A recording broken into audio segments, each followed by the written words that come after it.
नन्ही जलपरी आर्या की कहानी। एक समय की बात है, बहुत गहरे समुद्र में एक ऐसी दुनिया थी जिसके बारे में कोई नहीं जानता था। डॉल्फिन्स गाती, जेलीफिश नाचती, नन्ही रंग बिरंगी मछलियां तैरती और बहुत गहरे पानियों में पानी के नीचे एक प्रसिद्ध राज्य था। इस राज्य के समुद्री लोग पानी के नीचे रहने वाले बाकी सभी जीवों के साथ शांतिपूर्वक रहते थे। इस राज्य के राजा का नाम था पोसाइडन। उसे अपनी बेटियों से इतना प्यार था कि वो उन्हें हमेशा अपने राज्य में ही रखता। आर्या सबसे छोटी थी। उसे समझ नहीं आता था कि क्यों वो उसे कभी कहीं नहीं जाने देते। राजा ने उसे बताया कि राज्य की सीमा के बाहर खतरा है। आर्या ने सोचा कि ऐसा कहने से उनका मतलब अवश्य ही धरती पर रहने वाले मनुष्यों और जीवों से होगा। आर्या, तुम एक दिन अवश्य ही अपना ताज पहनने जितनी बड़ी हो जाओगी, किंतु तब तक तुम्हें इसी राज्य में रहना है। यहाँ तुम सुरक्षित हो। पर मैं धरती पर रहने वाले लोगों और जानवरों के बारे में जानने के लिए बहुत उत्सुक हूँ। धरती के लोगों के मन में समुद्री जीवों के लिए कोई इज्जत नहीं है। वे हमारे समुद्र में कचरा फेंकते हैं और हम उन पर विश्वास नहीं कर सकते। इसलिए तुम्हें अपने पिता पर यकीन करना चाहिए। नन्ही जलपरी आर्या ने सुना, परंतु जितना ज्यादा उसने अपनी दादी की कही बात को सोचा, उसकी उत्सुकता उतनी ही बढ़ती गई। मैं बस अपने बड़े होने का इंतजार नहीं कर सकती। धरती पर रहने वाले लोग भी उतने ही दयालु होंगे जितने कि हम। और नन्ही आर्या ने पानी के नीचे के राज्य से चुपके से बाहर निकलने की एक योजना सोची। वो अपने दोस्तों के बारे में सोचने लगी। बड़ी व्हेल विली और नन्ही डॉल्फिन डॉल्फी, क्योंकि वो पानी के नीचे के राज्य से निकलकर जब चाहे कहीं भी जा सकती थी। पानी के नीचे के राज्य के द्वार पर तलवारधारी रक्षक मछलियां डॉल्फिन डॉल्फी और व्हेल विली को समुद्र में बाहर ले जाने के लिए अलग ले गईं। वे अपनी इच्छा के अनुसार कहीं भी आने जाने के लिए आजाद थी। परंतु एक बार ओझल होने के बाद व्हेल विली ने जब अपना मुंह बड़ा खोला तो बाहर आया उनका शूरवीर नन्ही जलपरी आर्या। और बस इस तरह आर्या अपने दम पर बाहर थी और अच्छे से तैरते हुए ठीक पानी की सतह के ऊपर। अपने जीवन में पहली बार उसने हवा को महसूस किया, सूर्यास्त को देखा और सीगल्स को सुना। ये कमाल का एहसास है। Here's my home, deep blue sea. Everything is fun, friends with me. The king called me the little mermaid, the very best daughter of the king of the sea. Just look around, you will see the joy, a beautiful life and the ocean roar. Just look around, you will see the joy, a beautiful life and the ocean roar. ठीक तभी आर्या ने पानी के पार से आते संगीत को सुना। उसने पानी में डुबकी लगाई और आवाज की दिशा में तैरने लगी। तभी उसे एक बड़ी सी नौका दिखाई दी जिस पर आतिशबाजी हो रही थी। देखो नौका, चलो डॉल्फी, उसे पास से चलकर देखते हैं। आर्या रुको, ये खतरनाक हो सकती है। उसके दोस्त डॉल्फी ने उसे चेतावनी दी, परंतु आर्या ने ध्यान नहीं दिया। आर्या रुक जाओ। वो नौका के बगल में ही तैरने लगी, जहाँ से वो धरती के राजा और उसके बेटे राजकुमार एडवर्ड को देख सकती थी। वे राजकुमार का जन्मदिन मना रहे थे। एक राजकुमार? आर्या, हमें यहाँ नहीं होना चाहिए। वो सिपाही खतरनाक हो सकते हैं। हमें अब घर वापस चलना चाहिए। वो हमें देख सकते हैं। राजकुमार ने जहाज के धनुष पर अपनी बांसुरी बजानी शुरू कर दी। वो किसी बुरे व्यक्ति की तरह आवाज नहीं करता है। आर्या अपनी सुंदर आवाज में उसकी बांसुरी की धुन के साथ साथ गाने लगी।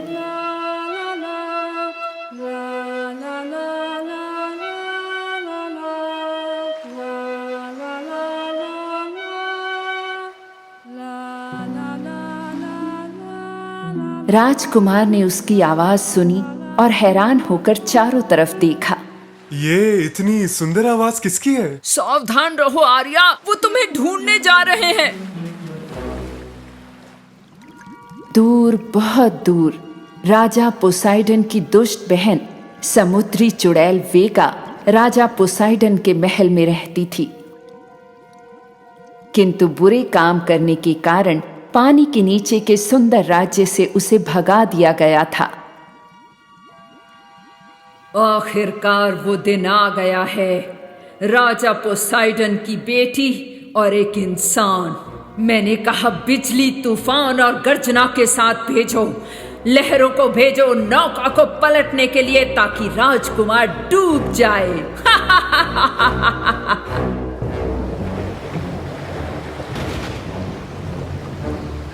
समुद्री चुड़ैल के जादू के कारण लहरों ने राजकुमार की नौका को तोड़ना शुरू कर दिया। नहीं, नौका डूब रही है, हमें उनकी मदद करनी चाहिए। आर्या ने समुद्र की सतह तक डूबते जहाज के मलबे में से होकर तैरते हुए लहरों में डुबकी लगाई। उसे राजकुमार की बांसुरी दिखाई दी। उसने इसे झपट लिया। फिर उसने रेतीले समुद्री फर्श में राजकुमार को डूबते देखा। उसने उसका हाथ पकड़ लिया और जमीन की तरफ जितना तेज वो तैर सकती थी तैरने लगी। उठो, भगवान के लिए उठो। राजकुमार ने धीरे से आंखें खोली और खुद को जिंदा देखकर हैरान रह गया। तुम जिंदा हो? वो अपने पास में बैठी एक सुंदर लाल सिर वाली जलपरी को देखकर हैरान था। आर्या ने एक कुत्ते को भौंकते हुए सुना तो उसे एहसास हुआ कि वो धरती पर है। वो झट से वापस समुद्र में कूद गई। राजा और उसके सिपाही और एक नवयुवती राजकुमार को किनारे पर मिल जाने की उम्मीद लिए खोज रहे थे। पिताजी, एक युवती ने मुझे बचाया। मैं उसका चेहरा नहीं देख पाया, पर मुझे ऐसा लगा कि मैंने उसकी आवाज पहले सुनी है। इसी दौरान इधर समुद्र में आर्या पानी के नीचे के राज्य में लौट चुकी थी। राजकुमार की बांसुरी अभी भी उसके पास ही थी। वो अभी भी खुद को ये सोचने से नहीं रोक पा रही थी कि वो कितना सुंदर था। उसके पिता उसे ढूंढ रहे थे और जब उन्होंने बांसुरी देखी तो वो समझ गए कि वो समुद्र की सतह पर जाकर आई है। मैंने तुम्हें चेतावनी दी थी आर्या, लेकिन तुमने उसे अनसुना किया और राज्य के सुरक्षा घेरे से बाहर गई। तुम्हें इंतजार करना चाहिए था। किंतु राजकुमार डूब जाता। क्या? राजकुमार? तुम राज्य की सुरक्षा को छोड़कर गई हो आर्या। तुम्हें मुझ पर विश्वास करना चाहिए था ताकि मैं तुम्हें खतरे से बचा सकूं। मैं तुम्हें बाहर जाने की अनुमति कभी नहीं देता। राजा पोसाइडन चले गए। उन्हें फिक्र हो रही थी अपनी बेटी के दिल के बारे में। किंतु आर्या वापस आकर फिर से राजकुमार को देखने के अपने फैसले पर अडिग थी और इसीलिए उसने एक भयानक भूल कर दी और समुद्र के अंधेरे हिस्से में दुष्ट चुड़ैल वेगा को तलाश करने के लिए उसने अपने पिता के राज्य को फिर से छोड़ दिया। वेगा का 2 सिर वाला रक्षक सांप चुड़ैल के समुद्री महल पर मुस्तैदी से तैनात था और उसने नन्ही जलपरी को आते हुए देखा। वेगास, राजा की बेटी आ रही है। राजा से बदला लेने का समय आ गया है। मुझे पता था ये होगा। उसका दिल जंगली विद्रोही है। उसे आने दो सांप। आर्या थोड़ा डर गई, परंतु राजकुमार को देखना चाहती थी, इसलिए वो चुड़ैल से मदद मांगने के लिए अंदर गई। वेगा मदद के लिए तैयार हो गई, परंतु उसने नन्ही जलपरी से कुछ बेशकीमती मांगा। मैं तुम्हें मनुष्य बनाने के लिए एक जादुई औषधि तैयार कर दूंगी। तुम धरती पर चल सकोगी, अपने अनमोल राजकुमार के साथ नाच सकोगी, किंतु बदले में मैं तुम्हारी सुंदर आवाज ले लूंगी। मेरी आवाज? मेरा मतलब? पर बिना मेरी आवाज के जलपरी ने बुरी भावना वाली उस औषधि को स्वीकार कर लिया, क्योंकि वो मूर्ख थी और उसका दिल राजकुमार के प्यार में पड़ना चाहता था। पर याद रखना, जादुई औषधि का प्रभाव 3 दिन में खत्म हो जाएगा। अगर इस दौरान राजकुमार तुम्हारे प्यार में नहीं पड़ा तो तुम वापस जलपरी में बदल जाओगी और फिर कभी भी अपने राजकुमार या पिता को याद नहीं रख पाओगी। आर्या इतनी मूर्ख थी कि उसने जादुई औषधि पी ली। फिर उसने समुद्र की सतह की तरफ बढ़ना शुरू किया और जैसे ही वो धरती के नजदीक पहुंचने लगी, उसकी पूंछ गायब होने लगी, बल्कि अब उसकी जगह उसकी मानवीय टांगें थी। उसकी दोस्त डॉल्फी ने उसे देखा तो तुरंत सहायता के लिए आई। आर्या, तुम्हारी टांगें तो कभी नहीं थी, तुम्हें ध्यान रखने की जरूरत है। नन्ही जलपरी आर्या डॉल्फी की मदद से किसी तरह किनारे तक पहुंची। राजकुमार एडवर्ड वहां पहले से ही था, उस लड़की की तलाश में जिसने उसकी जान बचाई थी। तुम जानी पहचानी लगती हो। क्या हम पहले एक दूसरे से मिले हैं? आर्या के पास आवाज नहीं थी, इसलिए उसने सिर्फ गर्दन हिला दी और राजकुमार को बांसुरी वापस कर दी। हाँ, हम मिले हैं। तुम अवश्य ही वही लड़की हो जिसने मुझे डूबने से बचाया था, और मैंने वो आवाज सुनी थी जब मैं डेक पर बांसुरी बजा रहा था। तुम्हारा नाम क्या है? आर्या ने बताने का प्रयत्न किया। ओह, तुम बोल नहीं सकती? पर वो बोल नहीं सकती थी, इसलिए राजकुमार ने सोचा कि वो अवश्य ही कोई और लड़की होगी, क्योंकि उसे जो लड़की याद थी उसकी तो बहुत ही खूबसूरत आवाज थी। फिर भी वो इस बेकरार लड़की की मदद करना चाहता था। वो उसे अपने महल ले गया।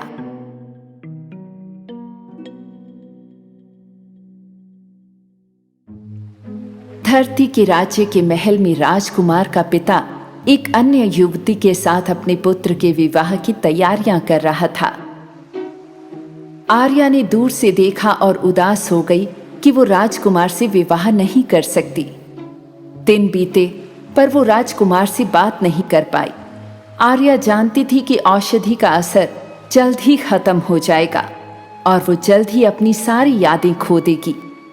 आर्या सोचने लगी कि अपनी आवाज के बिना उसके लिए राजकुमार को अपने प्यार में पा पाना असंभव है। और फिर तीसरा दिन आ पहुंचा। आर्या बहुत उदास थी, पर तभी कुछ ऐसा हुआ जिसकी उम्मीद नहीं थी। उसकी जलपरी बहनें समुद्र से बाहर आईं और फिर उसकी दादी माँ। मेरी प्यारी पोती, हम तुम्हें बचाने और चुड़ैल का काला जादू तोड़ने आए हैं। तभी लहरें एक विशाल फुहार बनकर उठीं और आर्या के पिता राजा पोसाइडन पानी से बाहर आए। आर्या, मेरी प्यारी बेटी, तुम उसी खतरे में चली गई जिससे मैं तुम्हें बचाने की कोशिश कर रहा था, परंतु मैंने तुम्हारी आवाज बचा ली है। मैंने चुड़ैल का जादू तोड़ दिया है। अब तुम अपनी आवाज पा सकोगी और तुम हमें हमेशा याद रखोगी। समुद्र के राजा ने दादी के हाथ में अपने त्रिशूल को इशारा किया और जादू टूट गया। आर्या को उसकी आवाज वापस मिल गई। मेरी आवाज, धन्यवाद मेरे प्यारे परिवार, मुझे तुमसे बहुत प्यार है। नहीं। वेल विली ने नन्ही जलपरी को राजकुमार की नाव की ओर भगाया। राजकुमार और एक अन्य देश की राजकुमारी विवाह करने ही वाले थे कि तभी अचानक राजकुमार ने कुछ सुना और वो रुक गया।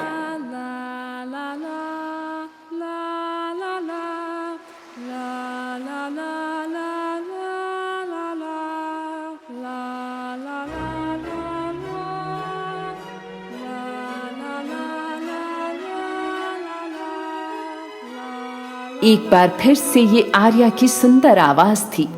आर्या को व्हेल पर देखकर राजकुमार एडवर्ड उससे बात करने के लिए पानी में कूदा। ये तुम थी। मैं जानता था तुम ही वो लड़की हो जिसने मेरी जान बचाई। मेरा नाम आर्या है। और इस तरह राजकुमार एडवर्ड ने अपनी शादी रद्द कर दी और समुद्र के राजा पोसाइडन के साथ शांति कायम कर ली। आर्या ऐसी पहली जलपरी थी जिसने धरती पर एक मनुष्य बनकर जीना सीखा और समुद्र में एक जलपरी के रूप में, और आगे चलकर वो तथा राजकुमार एडवर्ड दोस्त बन गए और शादी कर ली और हमेशा खुशी से रहने लगे। नन्ही जलपरी बेबी शार्क। एक समय की बात है, गहरे चमकते समुद्री राज्य के नीचे ठंडे पानी में एक बड़ा और बहुत खतरनाक शार्क गैंग था जिससे हर कोई डरता था। ये शार्क गैंग सभी समुद्री जीवों के साथ दुर्व्यवहार करता था और अपने बड़े तीखे दांतों के साथ उन्हें डराता था।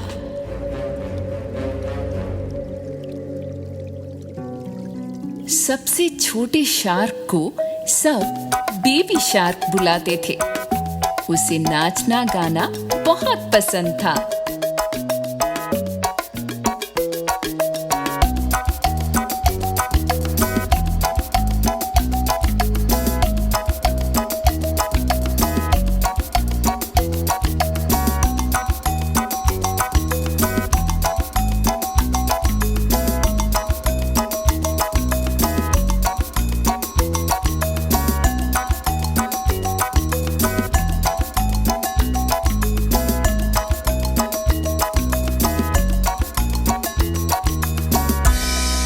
अरे तुम फिर से गा रहे हो? हम जैसे शार्क नहीं गाते, समझे बेबी शार्क? क्योंकि हम एक गैंग हैं। पर नहीं, मैं आपकी तरह नहीं। मैं किसी को दुख नहीं देना चाहता। चुप रहो, ये बकवास है। मतलबी शार्क गैंग बेबी शार्क को अपने साथ ले गया और तैरकर समुद्र के उस अंधेरे भाग में पहुंचा जहां समुद्री चुड़ैल वेगा अपनी गुफा में रहती थी।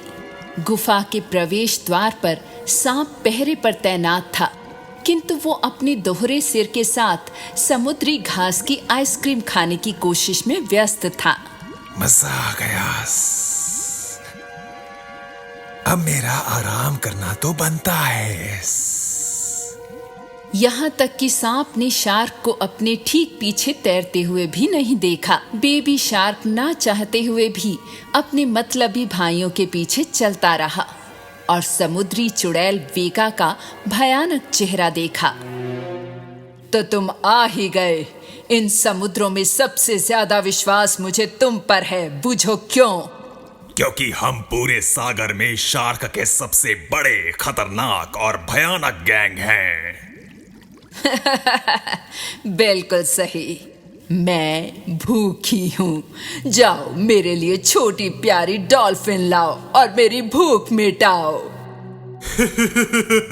कोई बात नहीं, आपका मतलब केक का टुकड़ा? वेगा के आदेश का पालन करने के लिए शार्क गैंग तुरंत गुफा से निकल पड़ा।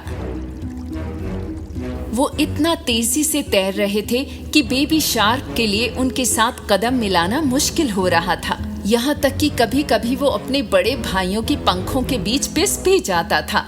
उसे ये योजना कतई पसंद नहीं आई थी। इस बीच शानदार द्वीप समुद्र राज्य में राजा पोसाइडन की 3 खूबसूरत जलपरी बेटियां शाही समुद्र के कमरे में खेला करती थीं। आर्या अपनी बहनों में सबसे छोटी और सबसे सुंदर, अपनी पूंछ के साथ समुद्र में रहने में सक्षम थी और जब वो अपने पति राजकुमार एडवर्ड के पास लौटती तो वो जमीन पर होती और उसकी पूंछ टांगों और पैरों में बदल जाती। मुझे लगता है तुम्हें बस यही तो चाहिए, चलना और बोलना। बिल्कुल सही, मैं एक वॉकी टॉकी हूँ। मुझे राजा की जादुई शक्तियों की कहानी फिर से सुनाओ ना। एक दिन जब सभी मछलियां गर्मी के महासागर का आनंद ले रही थीं, नन्हा डॉल्फिन डॉल्फी अपनी अच्छी दोस्त आर्या जलपरी से मिलने के लिए गहरे समुद्री राज्य में आया। राजा पोसाइडन ने डॉल्फी से कहा कि आर्या वहां नहीं बल्कि धरती पर राजकुमार एडवर्ड के साथ है। इसलिए नन्हे डॉल्फिन डॉल्फी ने उसे देखने के लिए जाने का फैसला किया और सतह की ओर तैर गया। लेकिन तभी खतरनाक शार्क गिरोह ने उसे देखा और उसके रास्ते में आ गए। हे बॉस, यहाँ एक छोटी डॉल्फिन है, बिल्कुल जैसी वेगा चाहती है। तो जब मैं 3 तक गिनती करूं तो उसे घेर लेना। 1 2। लेकिन बड़े भाई के 3 गिनने से पहले ही सबसे बेवकूफ शार्क बाहर कूद गया। मैंने अभी तक 3 नहीं कहा था। बेबी शार्क ने देखा कि क्या हो रहा था और उसने अपने भाइयों को डॉल्फिन का अपहरण करने से रोकने की कोशिश की। रुको, मैंने कहा रुको, उसे नुकसान मत पहुंचाओ। लेकिन उसके बड़े भाई बड़े और ताकतवर थे। वे डॉल्फिन को पकड़ने के लिए उसके ठीक पीछे तैर रहे थे। काश मैं एक बड़ा ताकतवर शार्क होता, तब मैं अपने भाइयों को रोक सकता था। मुझे उस छोटे डॉल्फिन की जान बचानी है। बेबी शार्क अपने भाइयों के पीछे तैरने लगा और डॉल्फिन को बचाने के बारे में सोचने लगा। इधर किनारे पर आर्या और प्रिंस एडवर्ड समुद्र के किनारे महल के घाट पर टापू का खेल खेल रहे थे। आर्या के लिए वो डॉक उसके सामने का दरवाजा था। 5 6 7 7। अब आपकी बारी है। इसे देखो, 1 2 3 4 5 6 7 8। अरे नहीं, तुम जीत गए। लेकिन समुद्र के नीचे सब कुछ ठीक नहीं था। समुद्र के अंधेरे हिस्से में नन्हा डॉल्फिन डॉल्फी रो रहा था, एक पिंजरे में। मदद करो कोई मेरी। क्या कोई बाहर है? मैं पिंजरे में फंस गया हूँ। मैं एक काल कोठरी में क्यों हूँ? मेरी मदद करो, मुझे किसी का भोजन नहीं बनना। सांप ने उसे सुना और पिंजरे के सामने आ गया। हमने तुम्हें किसी उद्देश्य से पकड़ा है, समझ गए? उद्देश्य से। अब चुप रहो, तुम कैदी हो। मेरे भोजन के साथ खेलना बंद करो सांप। जाओ यहाँ से, जाकर पहरा दो। अच्छा, अगर ये आर्या का नन्हा डॉल्फिन दोस्त नहीं है, डिनर पर आने के लिए धन्यवाद। डॉल्फी डर गया था, लेकिन जैसे ही समुद्री चुड़ैल वेगा घूमते हुए दूर गई, बेबी शार्क ने दीवार के झरोखे से देखा। ये हैरान करने वाला था कि डायन की गुफा के आसपास सुरक्षा की कितनी कमी थी। डॉल्फी एकदम से डर गया। हाय, डरो मत, सब ठीक है नन्हे डॉल्फी। मैं अपने भाइयों की तरह नहीं हूँ। मैं तुम्हें कोई नुकसान नहीं पहुँचाऊंगा। सच? तुम मुझे धोखा तो नहीं दे रहे हो ना? नहीं, मैं तुम्हें यहाँ बचाने के लिए आया हूँ। बेबी शार्क ने सलाखों को कुतरना शुरू कर दिया, लेकिन पिंजरा बहुत मजबूत था। आर्या, तुम्हें जलपरी आर्या को बताना चाहिए। वो जमीन पर सागर के समीप महल में है। वो मदद कर सकती है। बेबी शार्क ने डॉल्फी की बात सुनी और पानी की सतह पर तैर गया। सतह पर जलपरी आर्या और प्रिंस एडवर्ड ने सूर्यास्त होते समय पानी में अपने पैर छींटे। लेकिन तभी उन्होंने शार्क के करीब आने पर गौर किया। अरे ये क्या है? डॉल्फिन? ये एक शार्क है मेरे राजकुमार, सावधान रहो। बेबी शार्क डॉग के करीब आया और अपना सिर पानी से बाहर निकाला। डरो मत, मैं बेबी शार्क हूँ। आपका नन्हा डॉल्फिन दोस्त मुश्किल में है। वो वेगा की गुफा में कैदी है। डॉल्फी, बाय एडवर्ड। लेकिन ये शार्क तो बोलती भी है। जब आर्या समुद्र में कूद गई तो उसके पैर गायब हो गए और उसकी पूंछ वापस आ गई। आर्या और बेबी शार्क सांप के पास से चुपके से निकल गए जब वो अपनी पूंछ पकड़ने की कोशिश में व्यस्त था। लेकिन चुड़ैल पहले से ही आर्या को उसके जादुई क्रिस्टल मोती से देख रही थी। ओह अच्छा, तो तुम अपने नन्हे दोस्त को बचाने आई हो। मैं एक के बदले दो वसूलती हूँ। वेगा ने जहरीली स्याही से आर्या को आश्चर्यचकित कर दिया। अपने जालों का उपयोग करके उन्हें पानी के माध्यम से गोली मार दी, लेकिन आर्या ने उन्हें चकमा दे दिया। जब आर्या वेगा से लड़ रही थी, बेबी शार्क को काल कोठरी की चाबी मिल गई और वो डॉल्फी को बचाने में कामयाब रहा। आर्या चुड़ैल को नहीं हरा सकती थी, इसलिए उसने समुद्र के जादू का उपयोग करना शुरू किया जो समुद्र के राजा ने उसे सिखाया था। पानी की धाराएं हवा और प्रकाश की तरह बहने लगी और सभी स्याही गेंदों को उसे मारने से रोक दिया। ये क्या? तुम उन्हें कैसे रोक रही हो? लोगों को चोट पहुंचाना बंद करो वेगा, तुम इसके लिए नहीं बनी हो। बेबी शार्क ने मुझे बचाया आर्या, अब चलो यहाँ से निकल चले। आर्या ने सुरक्षा कवच से उन तीनों के गिर्द घेरा बना लिया और उन्होंने अंधेरी गुफा को छोड़ दिया और समुद्री साम्राज्य में वापस आ गए। वाह, ये जादुई कवच वाली बात वाकई कमाल की है। तो ये एक लंबी जल यात्रा है। क्या वे नाश्ता या कुछ और परोसते हैं? सॉरी, मैंने तुम्हें गलत समझा बेबी शार्क। मुझे लगा तुम मतलबी हो क्योंकि तुम शार्क गैंग में थे, लेकिन तुम एक अच्छे दोस्त हो। धन्यवाद, मुझे भी एक अच्छा दोस्त मिला है। मैं कभी उस शार्क गैंग का हिस्सा नहीं बनना चाहता था। कोई बात नहीं बेबी शार्क, तुम्हें उस गैंग में जाने की जरूरत नहीं है। तुम यहाँ मेरे दोस्तों के साथ सुरक्षित रहोगे। बेबी शार्क को समुद्री राज्य से प्यार था। उसने अपने नए दोस्तों को अपना गाना भी सुनाया।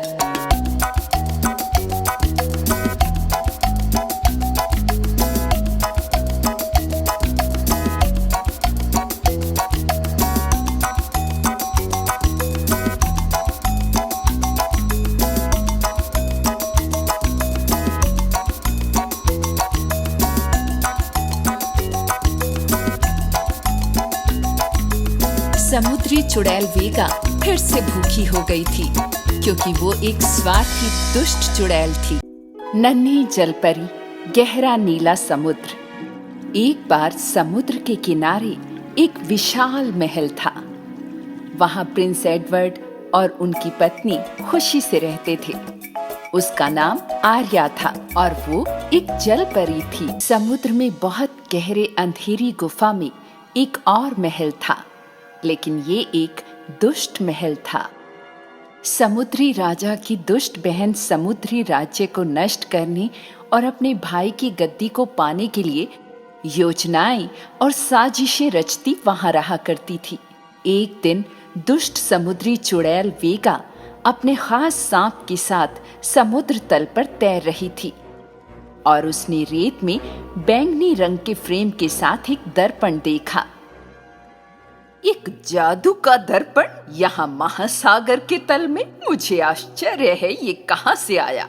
हम इसे गुफा में ले चलते हैं मेरी आकाश। ये हमारे काम का हो सकता है। समुद्री चुड़ैल वेगा ने दर्पण लिया और गुफा में चली गई। जैसे ही वो वहां पहुंची, वो आईने के सामने खड़ी थी, लेकिन उसे खुद का प्रतिबिंब दिखाई नहीं दे रहा था, ना ही किसी और चीज का। दिन बीतते गए और अभी भी जादू का दर्पण केवल घूमता और तैरता रहता था। समुद्री चुड़ैल को समझ नहीं आ रहा था कि वो कैसे काम करता है, और जैसे ही वो इसे दूर फेंकने जा रही थी, भंवर बदलने लगा। भंवर के अंदर मैजिक मिरर का मालिक प्रकट हुआ। वो दुष्ट रानी हीला थी। दर्पण दर्पण, तुझे लगता है क्या? मुझे दिखा, मुझे दिखा, तू कहाँ डूब गया? वेगा ये देखकर हैरान रह गई कि दर्पण में एक धरतीवासी महिला थी और सांप डरकर छिप गया। मेरी आका, आईने के अंदर वाली महिला आप नहीं हैं। समुद्री चुड़ैल वेगा आईने के करीब आई और हेला को जवाब दिया। ये जादुई दर्पण समुद्र के नीचे अंधेरे पानी में है और पोसाइडन की बहन के कब्जे में है और वो मैं हूं। हेला और उसका चैम्बरलिन डंकोव उस पर विश्वास नहीं कर पा रहे थे जो उन्होंने देखा। एक लंबे लंबे पैरों वाली समुद्री महिला। डंकोव ने समुद्री राज्य के बारे में सुना था। वो उस दुनिया की शक्तियों के बारे में रानी से फुसफुसाया।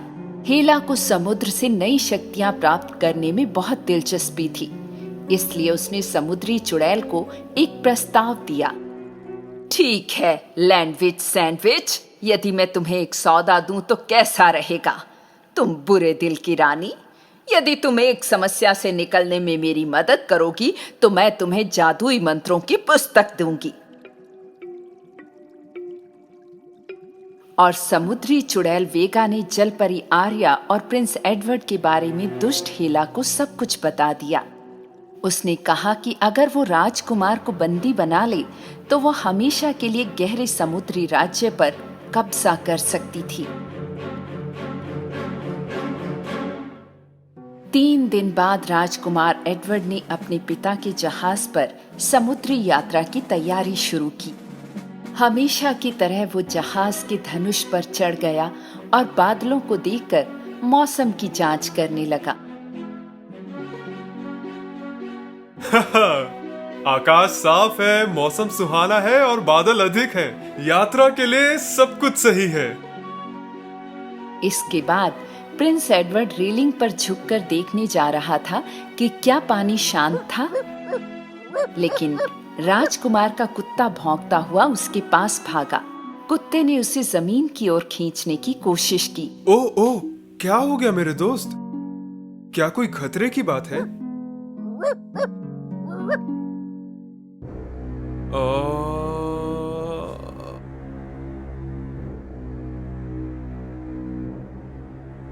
और तभी आसमान में अचानक अंधेरा छा गया।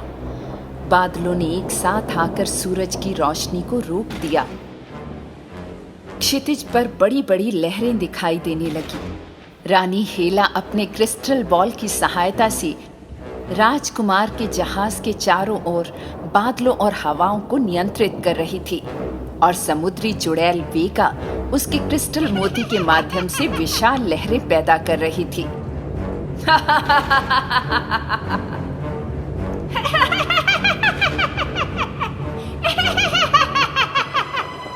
तभी एक विशाल लहर एडवर्ड की तरफ आई और उसे बहा ले गई, उसे पानी में समुद्र के तल तक। इधर महल में जलपरी आर्या ने भयानक तूफान देखा। वो प्रिंस एडवर्ड को खोजने के लिए डाक की ओर भागी। वो उस डाक की तरफ भागी जहां डैगी तूफान से अभी वापस आया था। हमारे पास ज्यादा समय नहीं है डैगी। सांप जो समुद्र के तल पर इंतजार कर रहा था, उसने राजकुमार को पकड़ लिया और उसके पैर बांध दिए और उसे पानी के नीचे की गुफा में ले गया।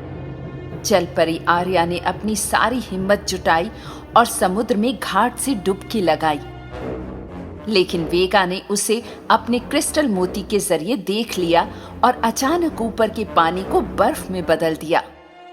इसलिए जलपरी आर्या सीधे सख्त बर्फ पर गिरी और उसे चोट लग गई। उसने अपने हाथों और पैरों से बर्फ तोड़ने की कोशिश की, लेकिन बात नहीं बनी। ओह नहीं, मैं पानी में नहीं जा सकती। ये जरूर वेगा ही होगी जो मुझे एडवर्ड को बचाने से रोक रही है।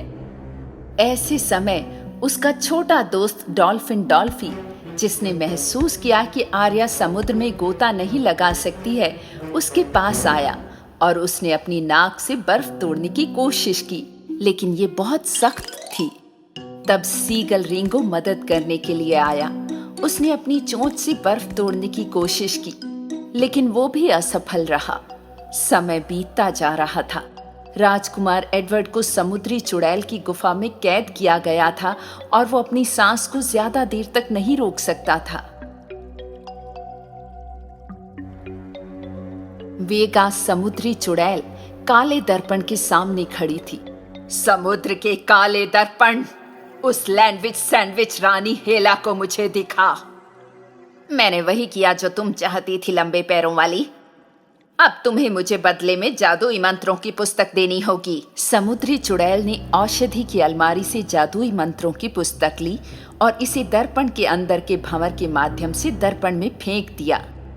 लेकिन पुस्तक पर छोटे ऑक्टोपस हथियार वेगा की बाह से चिपक गए थे और वो उन्हें जाने नहीं दे सकती थी, और इसलिए जादुई दर्पण ने उसे उस भूमि में पहुंचा दिया जहां रानी हेला रहती थी।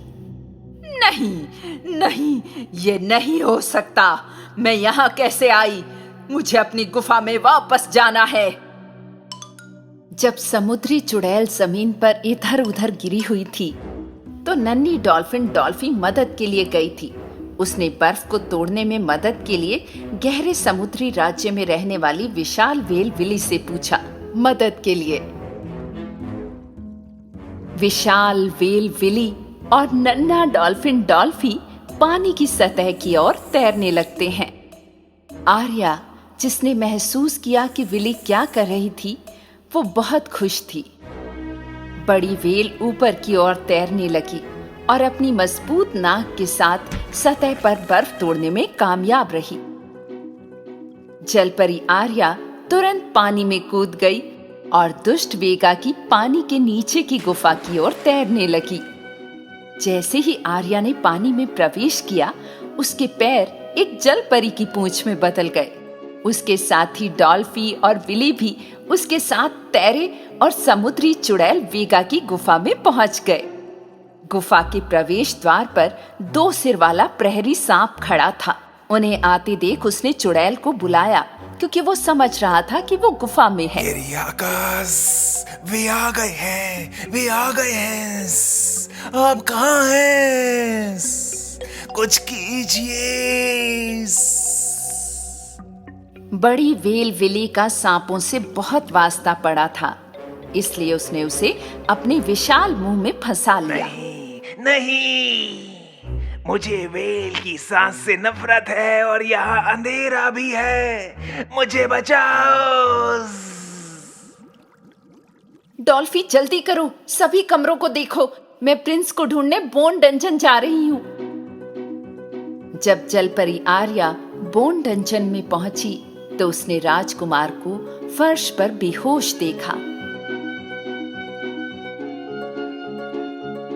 आर्या ने बोन केज की सलाखों में से झांका और फिर पानी के नीचे सांस लेने में मदद करने के लिए राजकुमार के मुंह में जादू की समुद्री रेत डाली। अचानक एक जादुई रोशनी ने राजकुमार को घेर लिया। उसके पैर धीरे धीरे गायब हो गए और उनकी जगह लाल मछली की पूंछ आ गई। तो प्रिंस एडवर्ड जाग गया और पानी के नीचे सांस लेने लगा।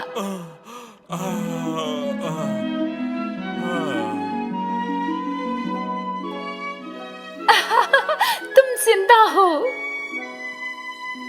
मैं पानी के भीतर सांस ले सकता हूँ। ये बहुत अच्छा एहसास है। धन्यवाद, तुमने मेरी जान बचाई। आओ, हम यहाँ से निकल चले मेरे राजकुमार। जलपरी आर्या और प्रिंस एडवर्ड, यानी अब एक समुद्री मानव, हाथ पकड़कर पानी की सतह पर तैरने लगे। उनके जीवन खुशी से भर गए और ये खुशियाँ जारी रही धरती और समुद्र दोनों हे पर। पक्षियों, क्या तुम्हें लगता है कि हमें कभी पंख भी मिल सकते हैं? वो कितना मस्त होगा। कई दिनों तक गंदगी के बीच बहने के बाद समुद्री चुड़ैल अंत में समुद्र में पहुंच गई और अपनी गुफा में लौट आई। और जब उसने देखा कि राजकुमार बच गया है, चाहे इस तरह या उस तरह, मैं उस गहरे समुद्री राज्य में प्रवेश करके रहूंगी।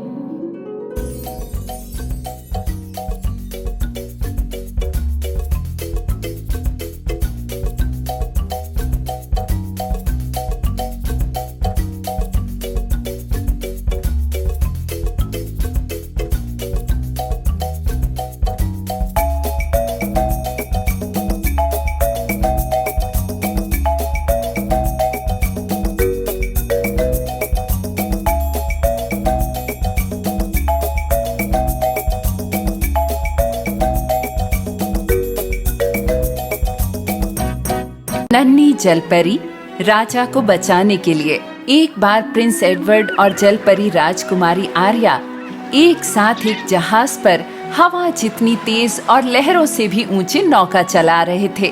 देखो, पानी का बहाव, नावों की ये चीज मुझे बहुत पसंद है। एडवर्ड और आर्या अक्सर नई जगहों का पता लगाने के लिए एक साथ यात्राएं करते थे जो पहले किसी ने नहीं देखी थी। गहरे पानी के नीचे समुद्री चुड़ैल वेगा एक बार फिर अपने भाई राजा पोसाइडन से समुद्री राज्य लेने की सोच रही थी। उसका सहायक सांप गुफा में क्रिस्टल मोती के पास आया और धीरे से उसे अपने सिर से छू लिया और फिर मोती ने जादुई रूप से उसे वो सब दिखाया जो समुद्र में हो रहा था। मेरी आकाश, आर्या और एडवर्ड एक यात्रा पर गए हैं। वेगा तुरंत वहां आई। सांप, मैंने तुमसे कितनी बार कहा है मेरे जादुई क्रिस्टल मोती को हाथ मत लगाना। जब तक वे समुद्र पर हैं, मैं उनके साथ हर तरह से बुरा कर सकती हूँ। कैसा रहेगा अगर आप धरती को नष्ट ही कर दे मेरी आकाश? समुद्री चुड़ैल वेगा सांप ने जो कहा उसके बारे में सोचने लगी। मैं समझ गई, अगर मैं दुनिया की सारी भूमि को नष्ट कर दूं तो मैं हर समय आर्या को पीड़ा दे सकती हूँ। देखती हूँ तब राजकुमार और बाकी इंसान कब तक पानी में रहेंगे। वेगा ने फैसला किया कि ये उसके लिए समुद्र की रानी बनने और अपने भाई अच्छे राजा से समुद्री राज्य लेने का सबसे अच्छा तरीका है। इसलिए समय को जरा भी बर्बाद किए बिना उसने शैवाल पेपर पर अपनी विश्वासघाती योजना के लिए जरूरी सामग्री को लिखा। Dear Miss Little Mermaid, you don't know me yet. This is Vega. You all should be afraid. I'll follow you till the end. Snake, always stay awake. Watch Aria and Poseidon. Hope you won't make mistakes.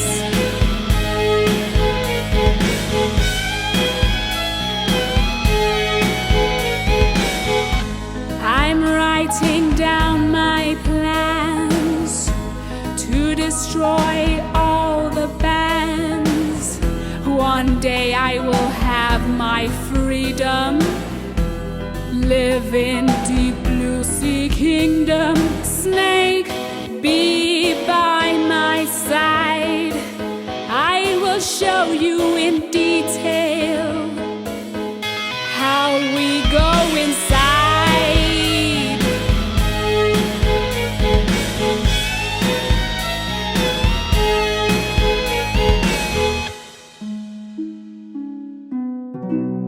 इधर जहाज पर आर्या अपनी cabin में बैठी एक diary लिख रही थी। प्रिय डायरी, जब मैं सागर में रहती थी, मैं घूमती थी रंगीन मूंगों के बीच, समुद्री घोड़ों के पीछे, सीप से गुनगुनाते, सुंदर दृश्यों को तस्वीरों पर उतारते। मुझे वो सब याद आते हैं। जब मरमेड आर्या लिख रही थी, उसने डेक पर चालक दल की आवाजें सुनी। ये खत्म हो गया, क्षितिज पर एक नई भूमि दिखाई दी है। आर्या ये खुशखबरी सुनकर बहुत खुश हुई। वो प्रिंस एडवर्ड को खोजने के लिए जाने वाली थी, लेकिन उसका दोस्त सीगल रिंगो जहाज की खिड़की के ठीक सामने आया। रिंगो इतनी हड़बड़ी में था कि वो साफ कांच को देख ही नहीं पाया। उसने कई बार अंदर आने की कोशिश की, इससे पहले कि आर्या समझ पाती कि उसे मदद की जरूरत है।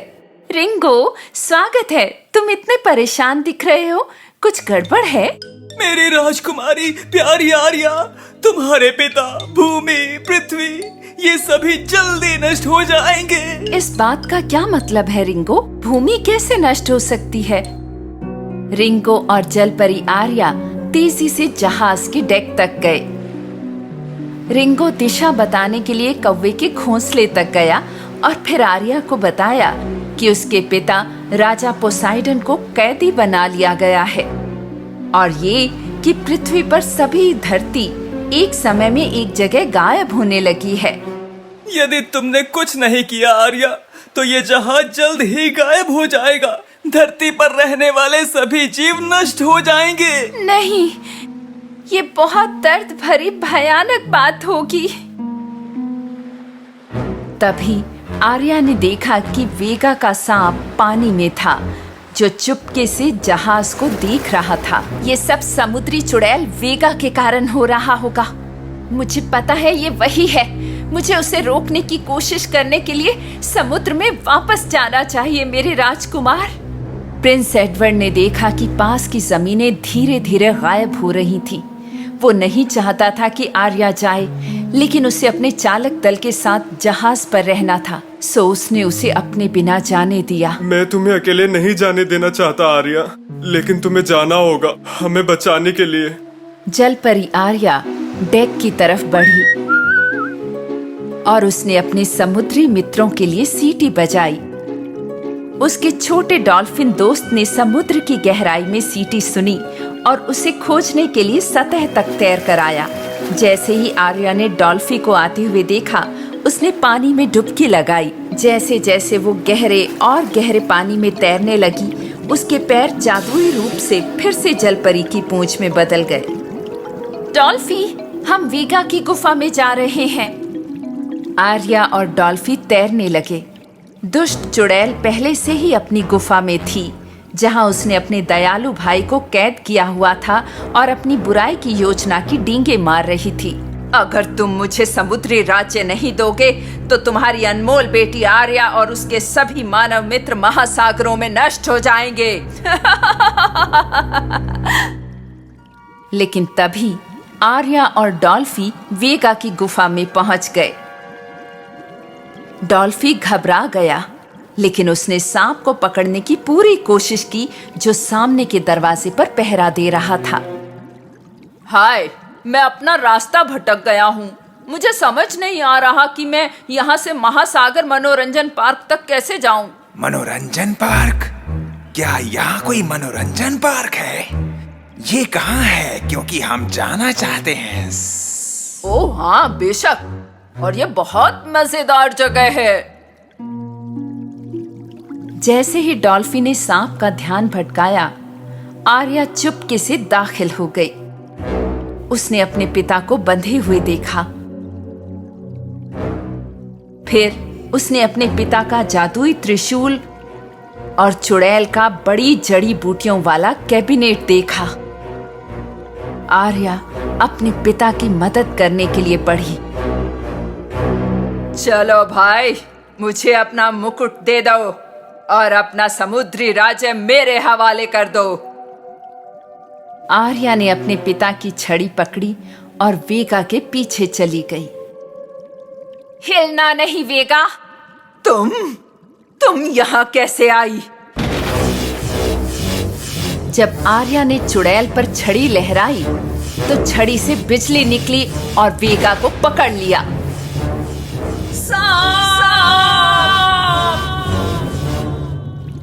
लेकिन सांप पहले से ही अपनी गार्ड ड्यूटी से जा चुका था और वो मनोरंजन पार्क में डॉल्फिन के साथ मस्ती कर रहा था। वो वेगा की पुकार नहीं सुन पा रहा था।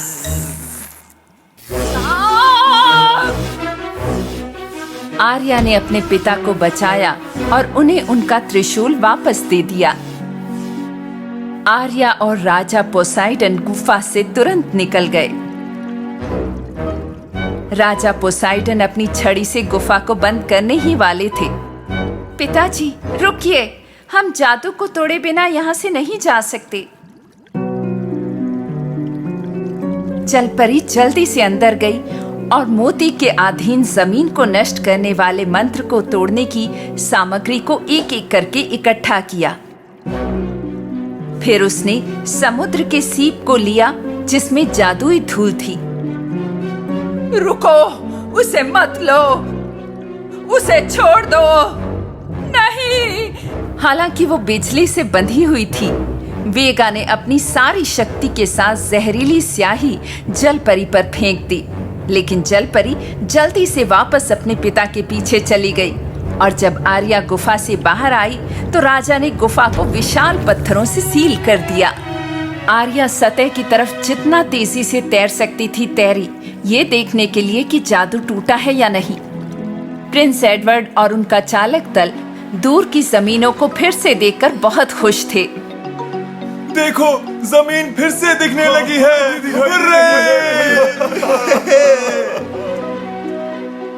जलपरी आर्या इतनी तेजी से तैर रही थी कि वो पानी से हवा में उड़ने लगी।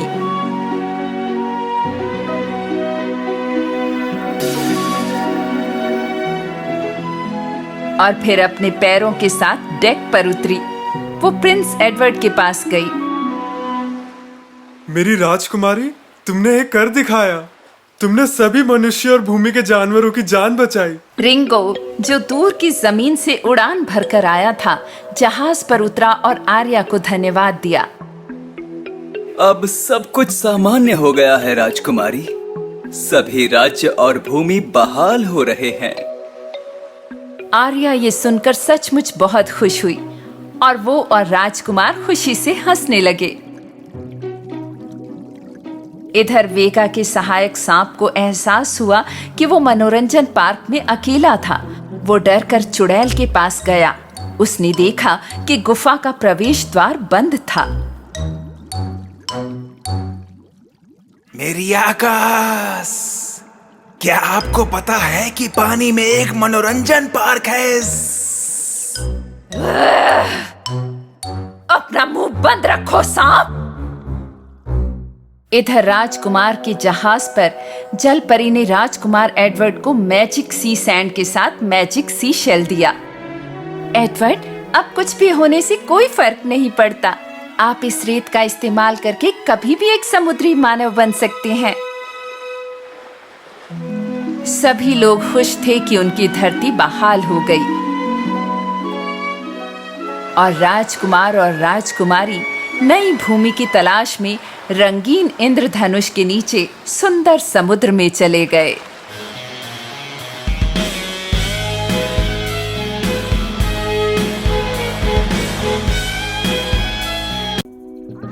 नन्ही जलपरी और अदृश्य मछली।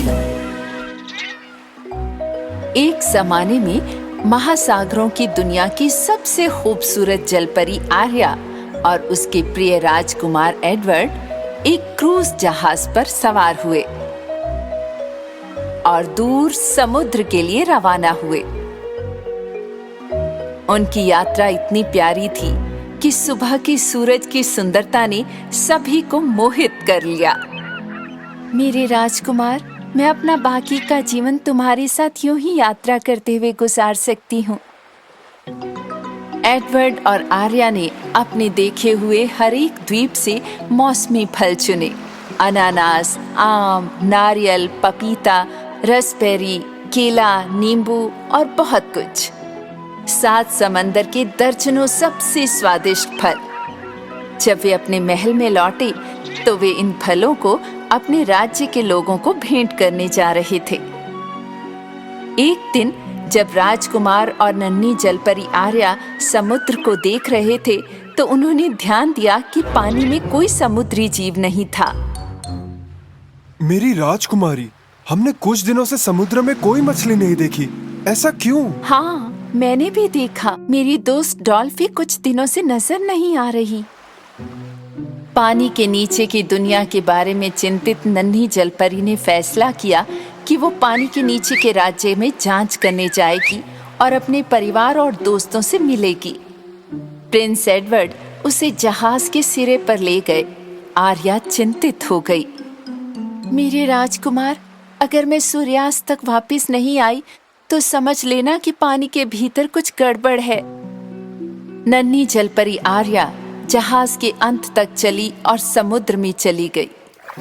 जैसे ही वो पानी में उतरी, उसके मानव पैर जादुई रूप से एक जलपरी की पूंछ में बदल गए आर्या तेजी से तैरते हुए गहरे समुद्र के साम्राज्य की ओर पानी में चली गई, लेकिन आसपास कोई मछली दिखाई नहीं दी।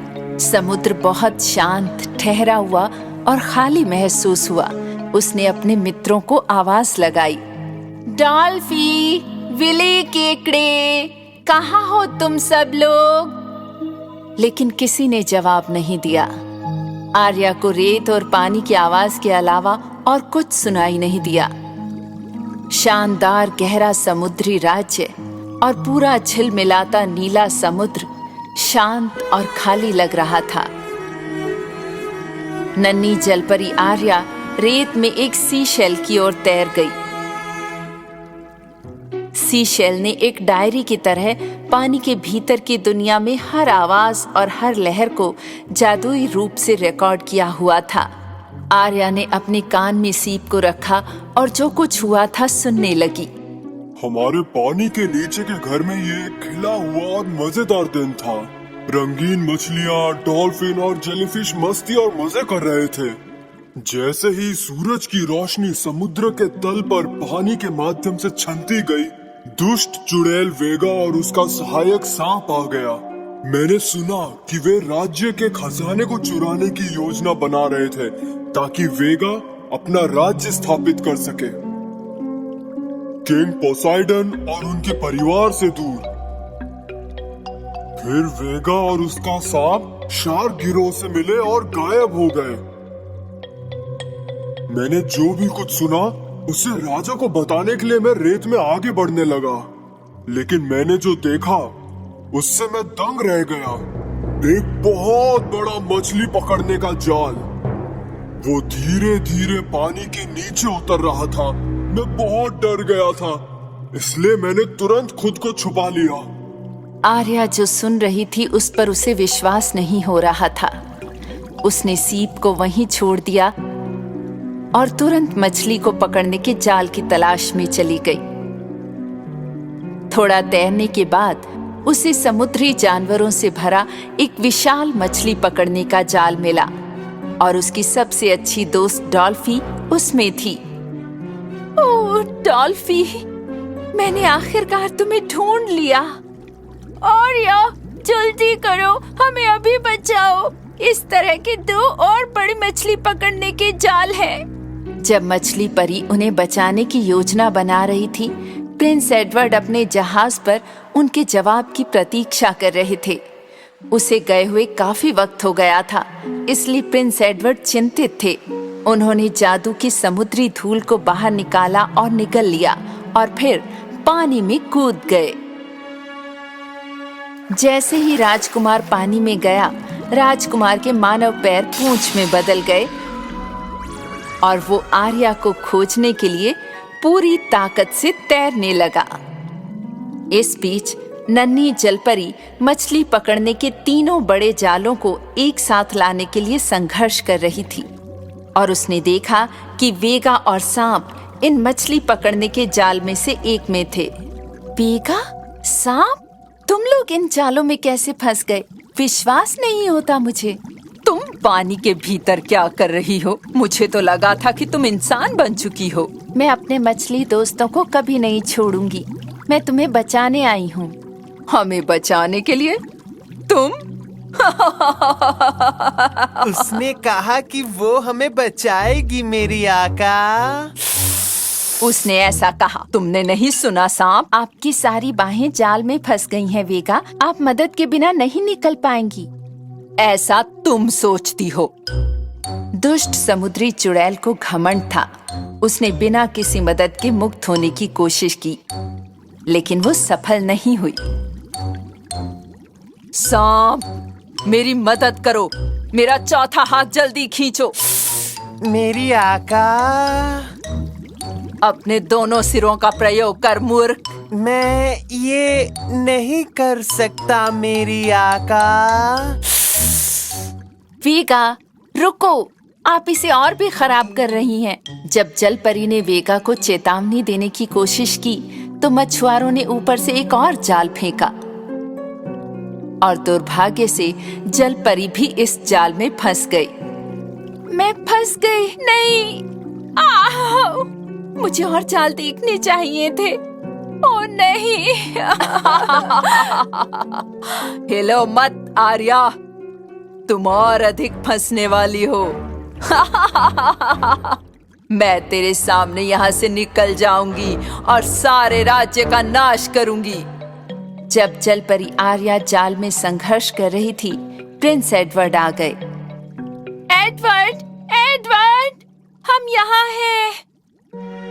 राजकुमार ने अपनी सारी शक्ति और अपने छोटे खंजर से आर्या को तुरंत उसके जाल से बचा लिया।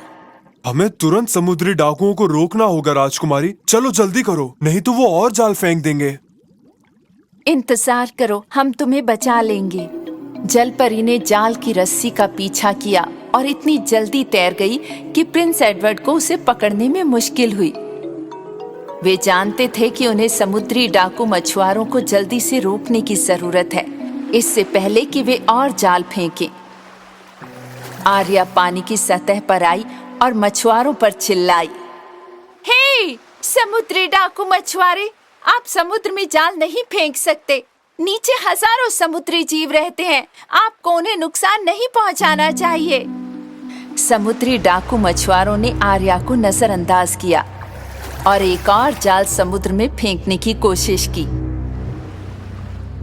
दूसरी ओर आर्या ने अपने हाथों को एक साथ जोड़ा और हवा में उड़ गई।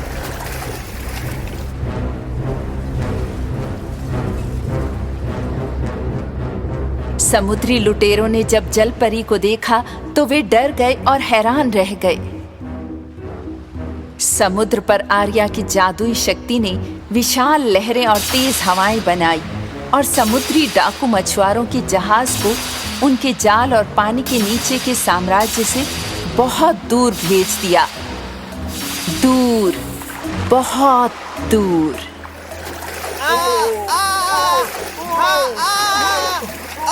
प्रिंस एडवर्ड ने जाल काटने के लिए तेजी से काम किया और पानी के नीचे के जीव आजाद हो गए। बेशक कुछ दुष्ट जीव थे जो तुरंत भाग गए और उन्होंने राजकुमार और आर्या को धन्यवाद तक नहीं कहा। भले ही वेगा बच गई थी, तो भी वो गुस्से में थी कि जलपरी आर्या ने उसे बचाया। मेरी आका, नन्ही मछली परी ने सच में हमें बचाया है ना? चाहे हम उसकी वजह से बच गए होंगे सांप, लेकिन ये मेरे मिशन को कभी नहीं बदलेगा। मैं उस राज्य को नष्ट करके रहूंगी और सारा खजाना मेरा हो जाएगा। नन्ही मछली परी के मछली मित्रों ने उसे और राजकुमार को बचाने के लिए धन्यवाद दिया। हम हमेशा पानी के नीचे की दुनिया की रक्षा करेंगे, चिंता न करो।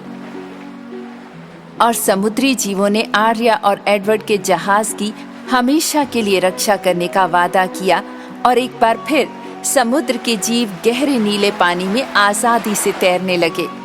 आर्या और राजकुमार के अच्छे दिलों और साहस के लिए धन्यवाद। पानी के नीचे के राज्य में अब शांति थी, जो यहाँ से पृथ्वी पर चारों ओर फैल गई और उसके बाद सब खुशी खुशी रहने लगे।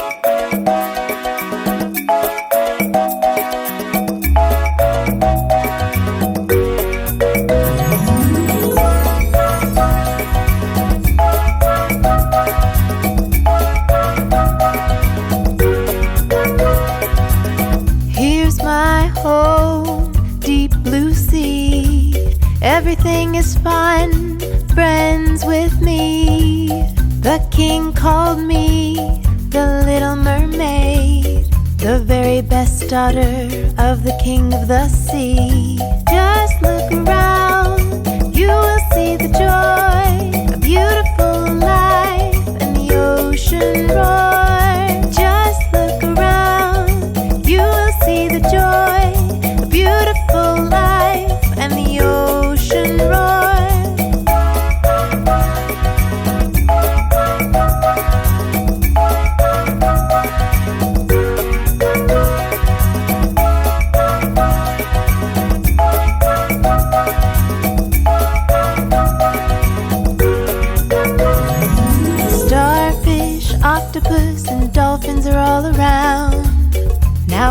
dancing in the moonlight. The deep blue sea is my safe place, where my family is hidden from the waves. Just look around, you will see the happiness. We are all together and life sparkles. Just look around, you will see the happiness. We are all together and life sparkles.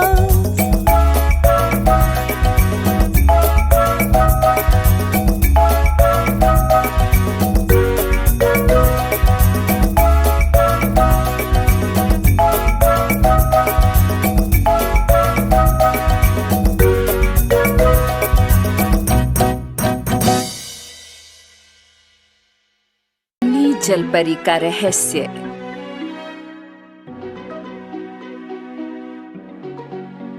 एक जमाने में समुद्र के सबसे खूबसूरत महल में राजकुमारी आर्या और Prince Edward रहते थे। शाम को वे महल के घाट पर घूमने गए और सूर्यास्त देखा। फिर सुबह की धूप का आनंद लेने के लिए वे समुद्र में तैरने गए। राज्य के अन्य मनुष्यों में से कोई भी नहीं जानता था कि राजकुमारी आर्या वास्तव में एक मत्स्य कन्या थी, सिर्फ राजकुमार को छोड़कर। मेरी राजकुमारी, आखिरकार हर कोई समझ जाएगा कि आप एक मत्स्य कन्या हैं। आप इसे राज क्यों रखना चाहती हैं? सब लोग आपके जैसे दयालु नहीं होते मेरे राजकुमार। अगर उन्हें पता चला कि मैं एक मत्स्य कन्या हूँ। जब भी जलपरी आर्या अपने रहस्य को बताने के बारे में सोचती तो उसे अपने पिता की बातें याद आती। बेटी, तुम्हें पता होना चाहिए कि मनुष्य हानिकारक होते हैं। एक दिन आर्या और उसकी सहेली महल की नौकरानी तट पर चल रहे थे। डाकी, चलो दौड़ो और इसे ले आओ। डाकी आपसे बहुत प्यार करता है राजकुमारी। वो बहुत वफादार और दयालु कुत्ता है लिली। राजकुमारी जी, अगर आप आज्ञा दें तो मैं आपसे कुछ पूछूं? बेशक तुम पूछो। महल में नौकर, मेरे दोस्त लोग, हर कोई सोचता है कि आप एक मत्स्य कन्या हैं। क्या ये सच है? जलपरी ने जो बातें सुनी उससे वो हैरान रह गई। उसे तुरंत समुद्र की अपनी आजाद और खूबसूरत यादों की याद आ गई।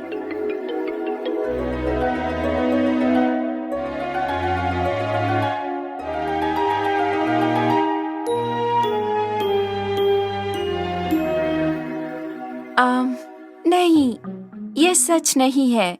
मैं भी तुम्हारी तरह एक इंसान हूँ। मुझे सिर्फ तैरना और समुद्री जीवों को देखना पसंद है।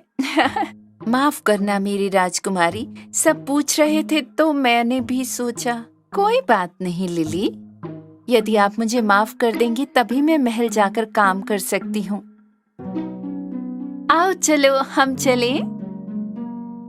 लिली के जाने के बाद आर्या अपने कुत्ते डागी के साथ घाट पर गई। मुझे बहुत बुरा लगता है क्योंकि मैं अपने दोस्त डागी को भी सच नहीं बता सकती। सागर की ओर इशारा करते हुए डागी कई बार भौंकने लगा।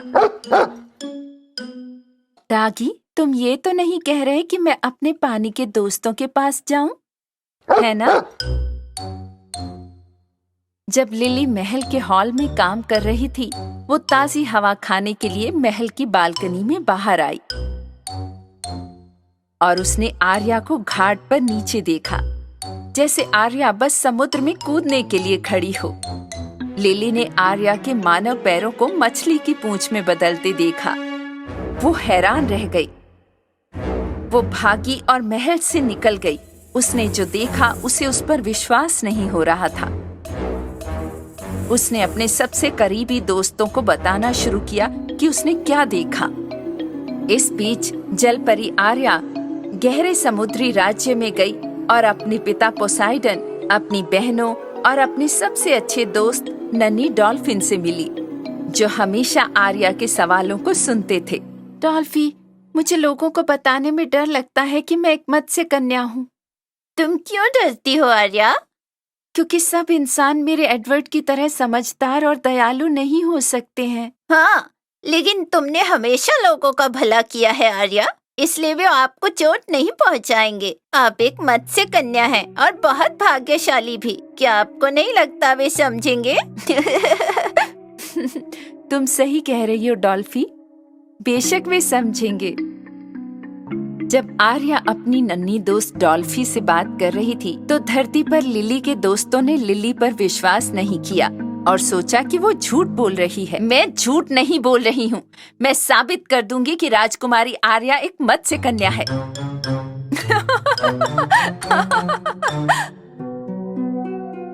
जब तट पर शाम हो रही थी, लिली चुपके से कांच के डिब्बे के साथ घाट पर गई और जल परी आर्या के लौटने का इंतजार करने लगी। लिली इस बात से दुखी थी कि उसके दोस्त उस पर हंसे और राजकुमारी आर्या ने मत्स्य कन्या होने से इनकार किया था। थोड़ी देर बाद उसने पानी पर एक लहर देखी और कांच के डिब्बे को घाट के अंत तक खींचकर उसने उसे पानी में गिरा दिया। जलपरी आर्या पानी के भीतर थी, लिली के कांच के डिब्बे से अनजान, जो पानी में घाट से नीचे आ रहा था, लगभग अदृश्य रूप से। वो पानी से बाहर निकलने और इंसान बनने ही वाली थी, लेकिन वो पानी में ही कांच के डिब्बे से दुर्घटनाग्रस्त हो गई। इससे पहले कि वो कुछ समझ पाती, डिब्बे का ढक्कन उसके ऊपर बंद हो गया। बचाओ, कोई मुझे बचाओ, ये क्या हो रहा है? जब लिली ने अपनी रस्सी पर रस्साकशी महसूस की तो उसने कांच के डिब्बे को समुद्र से खींचकर घाट पर छोड़ दिया। लिली को देखकर आर्या को एक पल के लिए उम्मीद जगी। लिली, लिली, बचाओ मुझे। माफ करना आर्या, तुम एक मत्स्य कन्या हो और तुमने मुझसे झूठ बोला। अब मुझे अपने दोस्तों को साबित करना है कि मैं झूठी नहीं। लिली कांच के डिब्बे को खींचकर तट पर एक सुनसान जगह ले गई। आर्या ने बॉक्स से बाहर निकलने की कोशिश की, लेकिन वो कसकर बंद था और वो बच नहीं सकी। वो न तो अपने जमीन के दोस्तों को बुला सकती थी, न ही समुद्र के। आखिरकार सुबह हुई और लिली अपने दोस्तों के आने का इंतजार करने के लिए जल्दी उठ गई। उसने कांच के डिब्बे को कपड़े से ढक दिया। नन्ही जलपरी आर्या कुछ नहीं कर पा रही थी। वो टार्प के बाहर नहीं देख सकती थी और वो अभी भी बहुत डरी हुई थी। लिली के दोस्त आखिरकार समुद्र तट पर आ गए। ये रहा सबूत कि मैं झूठी नहीं हूँ। हमारी राजकुमारी आर्या को देखो, इस बार उसने हमसे छुपाया कि वो एक मत्स्य कन्या है। लिली के दोस्तों की आंखें फटी रह गईं और वे इतने हैरान थे कि पलक भी नहीं झपका सके। उन्होंने आर्या को बहुत बारीकी से देखा, ये देखने के लिए कि क्या ये राजकुमारी ही है। वे हैरान थे, लेकिन जब ये सब हो रहा था, उधर दुष्ट समुद्री चुड़ैल वेगा समुद्र से देख रही थी। उसने इस स्थिति का फायदा उठाने की सोची। ऐसा लगता है आर्या को मदद की जरूरत है। मेरे लिए ये एक सुनहरी मौका है। वेगा ने अपनी ऑक्टोपस भुजाओं को पानी से बाहर निकाला और समुद्र तट की तरफ बढ़ा दिया। उसने कांच के उस डिब्बे को पकड़ लिया जिसमें आर्या थी। लिली और उसके दोस्तों को विश्वास नहीं हुआ कि उन्होंने क्या देखा। वे बहुत डर गए। आर्या ने कांच को पीटा, लेकिन बच नहीं सकी। वेगा ने आर्या को समुद्र में खींच लिया और नौकरानियां सिर्फ खड़े रहकर तमाशा देखती रह गईं। नहीं, ओ नहीं, एक ऑक्टोपस महिला ने हमारे देश की राजकुमारी का अपहरण कर लिया।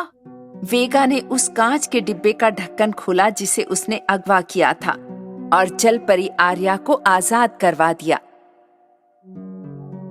वेगा, तुमने मुझे बचा लिया। इस दयालुता के लिए बहुत बहुत धन्यवाद। हाँ नन्ही जलपरी, मैंने तुम्हें बचा लिया। अब तुम मुझे गहरे समुद्री राज्य के खजाने की चाबी दोगी।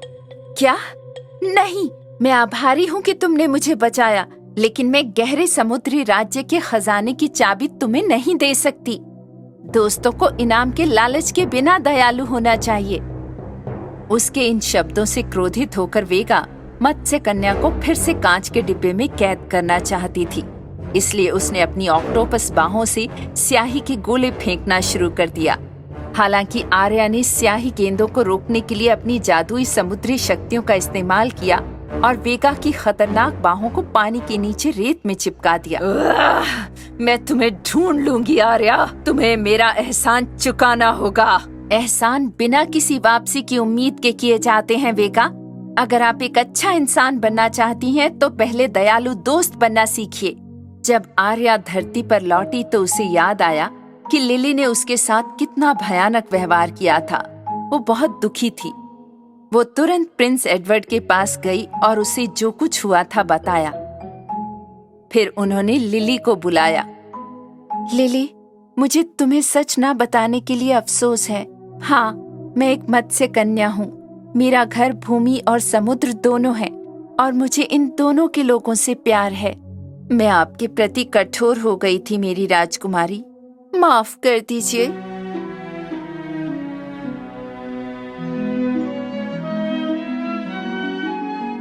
अगले दिन आखिरकार आर्या ने सबके सामने खुलासा किया कि वो एक मत्स्य कन्या है। देश में रहने वाले सभी लोग और यहाँ तक कि जानवर भी इस खबर से बहुत खुश थे, क्योंकि अब उनके पास एक ऐसी सुंदर राजकुमारी थी जो जमीन और समुद्र दोनों जगह उनकी रक्षा कर सकती थी।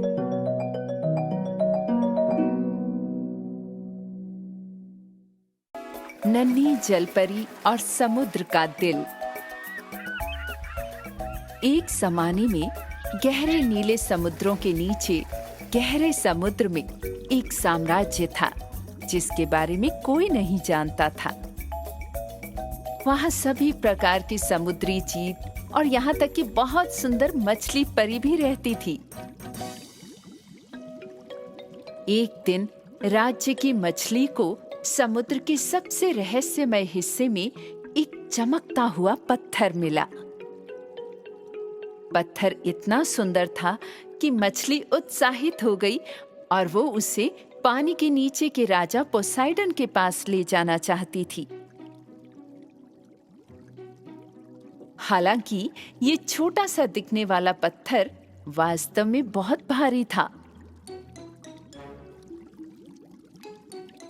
इसलिए मछली इसे रेत से नहीं ले सकती थी। वे तुरंत गहरे समुद्र के साम्राज्य में लौट गई और राजा पोसाइडन को इस अजीब चीज के बारे में बताया। बाद में पोसाइडन अपनी शक्ति पर भरोसा करते हुए उस रहस्यमय स्थान पर गए जहां मछली ने उन्हें बताया था। एक बार कोशिश की, 2 बार कोशिश की, उन्होंने 3 की गिनती की और अपनी सबसे मजबूत शक्ति का उपयोग करते हुए एक शक्तिशाली जोरदार विस्फोट किया, लेकिन ये पत्थर जरा सा भी नहीं हिला। जरूर कुछ तो गड़बड़ है। जैसे ही पोसाइडन पत्थर को करीब से देखने के लिए उसके पास पहुंचे, वो चारों तरफ से चमकने लगा और पत्थर की आत्मा प्रकट हो गई। पोसाइडन ये जानकर दंग रह गया कि वो कहाँ है। अब मेरी बात ध्यान से सुनो राजा पोसाइडन, ये पत्थर हमारे सागर का दिल है और मैं इसकी आत्मा हूँ। यदि आप इसे हिलाते हैं तो समुद्र, झीलें और यहाँ तक कि नदियाँ भी अपना सुंदर नीला रंग खो देंगी। पानी के नीचे के सभी जीव गायब हो जाएंगे और पहले जैसा कुछ नहीं हो सकेगा। आपका मतलब ये पत्थर समुद्र का दिल है क्या? हाँ, दिल को हिलाओगे तो सारा पानी के नीचे का जीवन रुक जाएगा।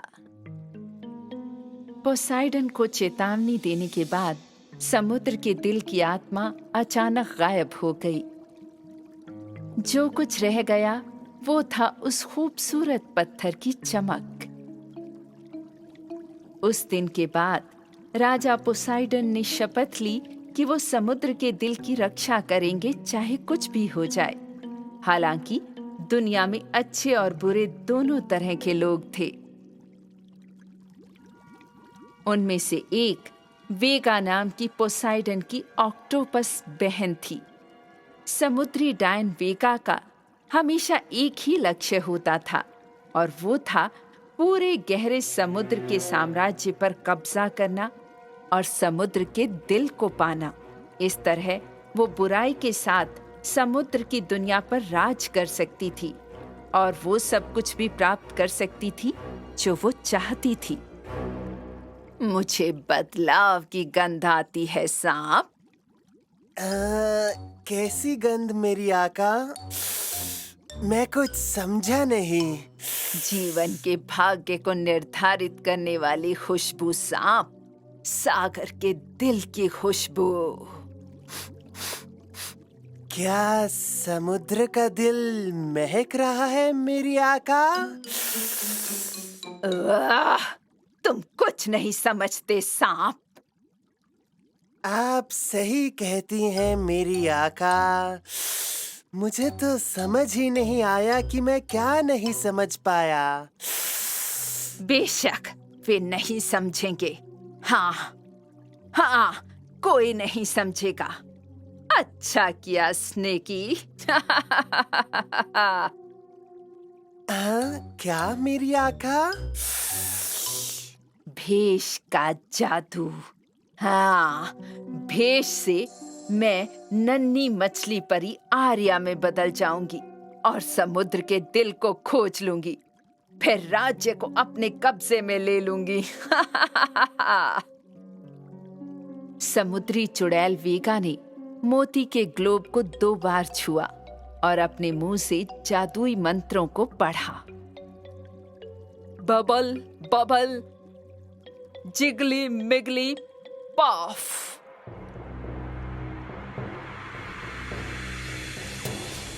वेगा अचानक नन्ही जलपरी आर्या में बदल गई और अब मैं बिल्कुल राजकुमारी आर्या जैसी हो गई हूँ। सुंदर पूंछ।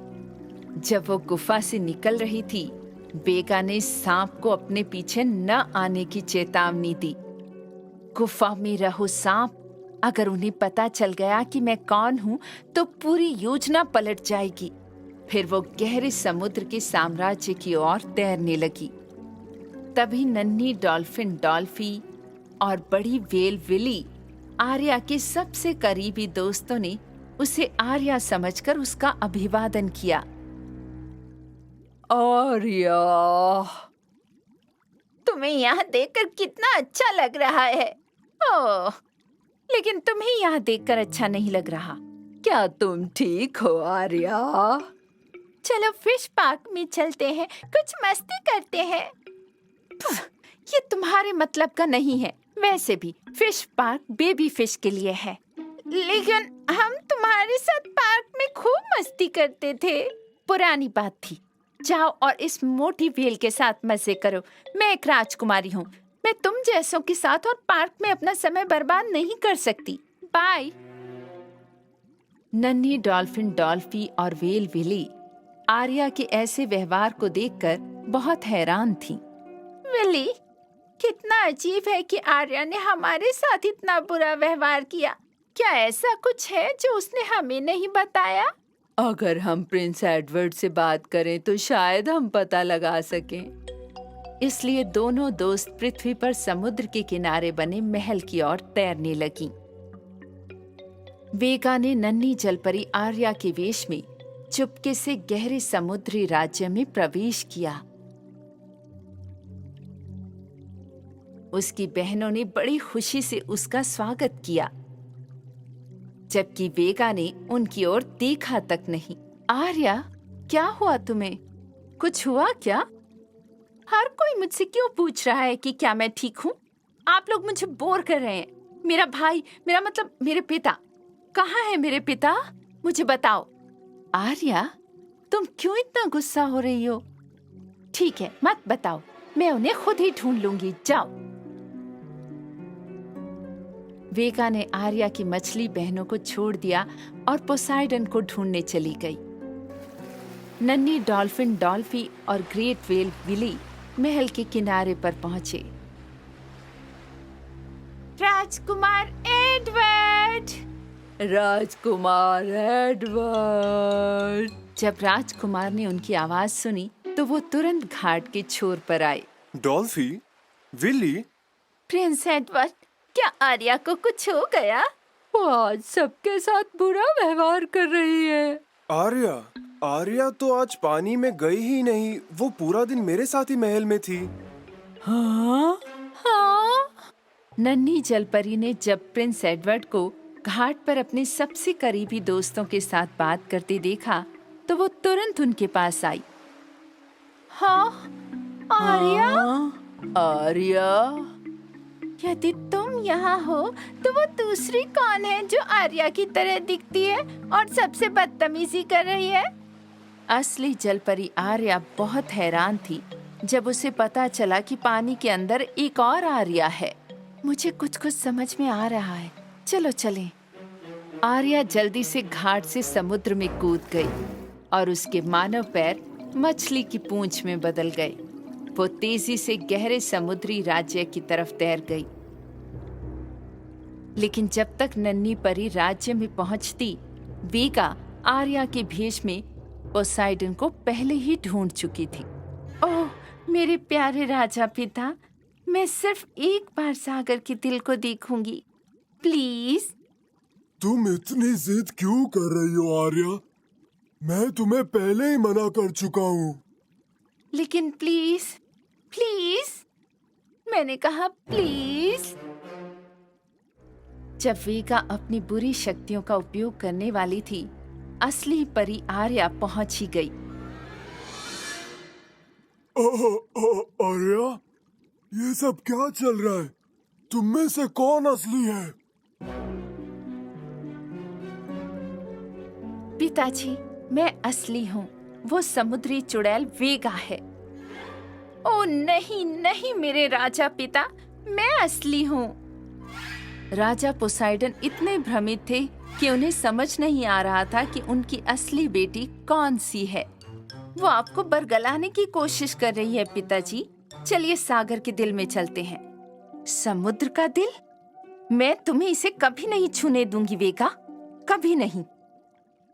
उसी पल पोसाइडन ने महसूस किया कि समुद्र के दिल की रक्षा करने की कोशिश कर रही आर्या उसकी असली बेटी थी। उन्होंने अपनी छड़ी उठाई और दूसरी आर्या की ओर इशारा किया और बिजली के तेज प्रहार से वेगा का असली चेहरा सामने आ गया। नहीं, नहीं, मेरा जादू टूट गया। अब तुरंत अपनी गुफा में चली जाओ, इससे पहले कि मैं तुम्हें और चोट पहुंचाऊं वेगा। मैं अभी जा रही हूँ, लेकिन ये खत्म नहीं हुआ है। समुद्र का दिल मेरा होगा, मेरा। समुद्री चुड़ैल वेगा ने अपने अंतिम शब्द कहे और गहरा समुद्री राज्य छोड़ दिया।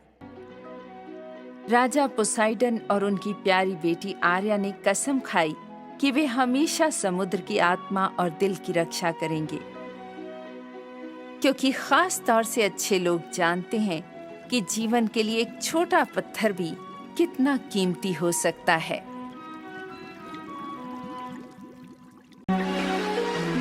नन्ही जलपरी और दुष्ट डायन वेगा। एक बार की बात है, समुद्र के सबसे गहरे हिस्सों में एक बहुत ही अलग और सुंदर जीवन था। डॉल्फिन तैर रही थीं और गा रही थीं और विशाल व्हेल डांस कर रही थी छोटी मछली के साथ। नन्ही जलपरी आर्या कभी कभी पानी के भीतर राज्य में रहने वाली अपनी बहनों के साथ मस्ती किया करती और कभी कभी जमीन पर महल में प्रिंस एडवर्ड के साथ समय बिताती। सूर्यास्त कितना सुंदर है ना मेरे राजकुमार, ऐसा लगता है आसमान जैसे सो रहा हो। तुम भी सोते वक्त बिल्कुल इस सूर्यास्त की तरह खूबसूरत लगती हो आर्या। इस खूबसूरत, शांतिपूर्ण और मजेदार पानी के नीचे की दुनिया में वेगा नाम की एक डायन भी रहती थी। सांप, उन मसल्स को एक तरफ खींचो, मैं उलझन में हूँ कि किस रास्ते पर जाऊँ। ठीक है मेरी आका, हमारे रास्ते से हट जाओ। ये ट्रैक कहाँ है? कहाँ? पानी के नीचे ढूंढना बहुत मुश्किल है मेरी आका। हाँ, लेकिन उस बूढ़े कछुए ने कहीं ना कहीं छाप जरूर छोड़ी होगी। वेगा उस दिन समुद्र में सबसे बूढ़े कछुए को खोजने के लिए निकली थी। उसका लक्ष्य समुद्र के दिल की स्थिति जानना था। उसने सोचा कि अगर वो समुद्र के दिल पर कब्जा कर ले तो वो न सिर्फ गहरे समुद्र के राज्य पर बल्कि पूरी दुनिया पर राज कर सकती है। हालांकि वो इस बात से अनजान थी कि अगर समुद्र का दिल थोड़ा भी हिल गया तो सुंदर समुद्री जीवन समाप्त तक हो सकता है। हालांकि दुष्ट लोग कोशिशें और ट्रैक करते रहते थे। पानी के नीचे के राजा पोसाइडन नन्ही जलपरी आर्या से मिलने गए। अरे, ये तो मेरे पिताजी हैं, पोसाइडन। पिताजी। आर्या, मेरी प्यारी बच्ची। ऐसे अचानक आने का कारण क्या है पिताजी? मेरी बच्ची, लोग समुद्र को प्रदूषित करते रहते हैं। हमारी मछली दोस्त हर दिन कचरा इकट्ठा करती हैं, लेकिन इससे भी कोई मदद नहीं मिलती। अपने लोगों की ओर से मैं आपसे माफी मांगता हूँ मेरे राजा। आपको लोगों को ये सिखाना होगा कि वो महासागरों को प्रदूषित ना करें। मैं स्वयं इसका ख्याल रखूंगा मेरे प्रिय राजा। जैसे ही राजा पोसाइडन जाने वाले थे, नन्ही जलपरी ने कहा कि वो आकर उनकी मदद करना चाहती है। पिताजी, मैं अपने मछली मित्रों का समुद्र में एक स्वच्छ जीवन बनाने में मदद करूंगी। जब पोसाइडन और आर्या समुद्र में फेंके गए कचरे को इकट्ठा कर रहे थे, तो समुद्री चुड़ैल वेगा और सांप को आखिरकार बूढ़े कछुए की जगह मिल गई। हालांकि कछुआ इतनी गहरी नींद में सो रहा था कि वे उसे जगा नहीं सके। जागो कछुए, जागो। बूढ़ा कछुआ गहरी नींद में सोता रहा। भले ही वेगा जोर से दस्तक दे रही थी और सांप लगातार उसके आसपास रेंग रहा था। आखिरकार हमने इसे ढूंढ लिया, पर ये तो सो रहा है। मुझे लगता है कि हम उसे जगा नहीं पाएंगे मेरी आका। तो मैं ये स्वादिष्ट समुद्री शैवाल किसी और को दे दूंगी। तभी स्वादिष्ट समुद्री शैवाल का नाम सुनते ही कछुए ने अचानक अपनी आंखें खोल दी। हाँ, क्या किसी ने शैवाल कहा? वो मुझे बहुत पसंद है। हमने बहुत शोर किया, लेकिन आप सिर्फ उसी से जागे हैं। मेरी लंबी उम्र का राज मेरी नींद में छिपा है। लेकिन मैं स्वादिष्ट समुद्री शैवाल के लिए खुशी से कुछ नींद त्याग दूंगा। क्या मैंने बताया कि वो मेरे पसंदीदा हैं? हाँ। वैसे आप वास्तव में कितने साल के हैं स्लीपी कछुए? 150 साल की उम्र के बाद मैंने गिनना बंद कर दिया था। बेशक 1 या 2 दशक तो मैं सो ही रहा होऊंगा। हाँ, आप मेरी उम्मीद से भी बड़े हैं। ओह, ये जबरदस्त है। क्या मैंने कहा कि ये मेरी पसंदीदा है? क्योंकि आप इतने बूढ़े हैं, मुझे लगता है आप मेरे प्रश्न का उत्तर दे सकते हैं। निर्भर करता है कि सवाल क्या है। वो पत्थर कहाँ है जो समुद्र का दिल है? जब बूढ़े कछुए ने ये सवाल सुना तो वो एक पल के लिए रुक गया और उसकी आंखें चौड़ी हो गईं। देखो, मैं उस प्रश्न का उत्तर नहीं दे सकता। तो आप इसकी जगह जानते हैं। मुझे जल्दी बताओ, समुद्र का दिल कहाँ है? जब बूढ़ा कछुआ ये नहीं बताने पर अड़ा रहा कि समुद्र का दिल कहाँ है, अगर आप मुझे जवाब नहीं देंगे तो मैं आप पर जादू कर दूंगी जिससे आप कभी भी सो नहीं पाएंगे। बूढ़ा कछुआ वेगा की इस जादू वाली धमकी से इतना डर गया कि उसे पत्थर की जगह बतानी पड़ी।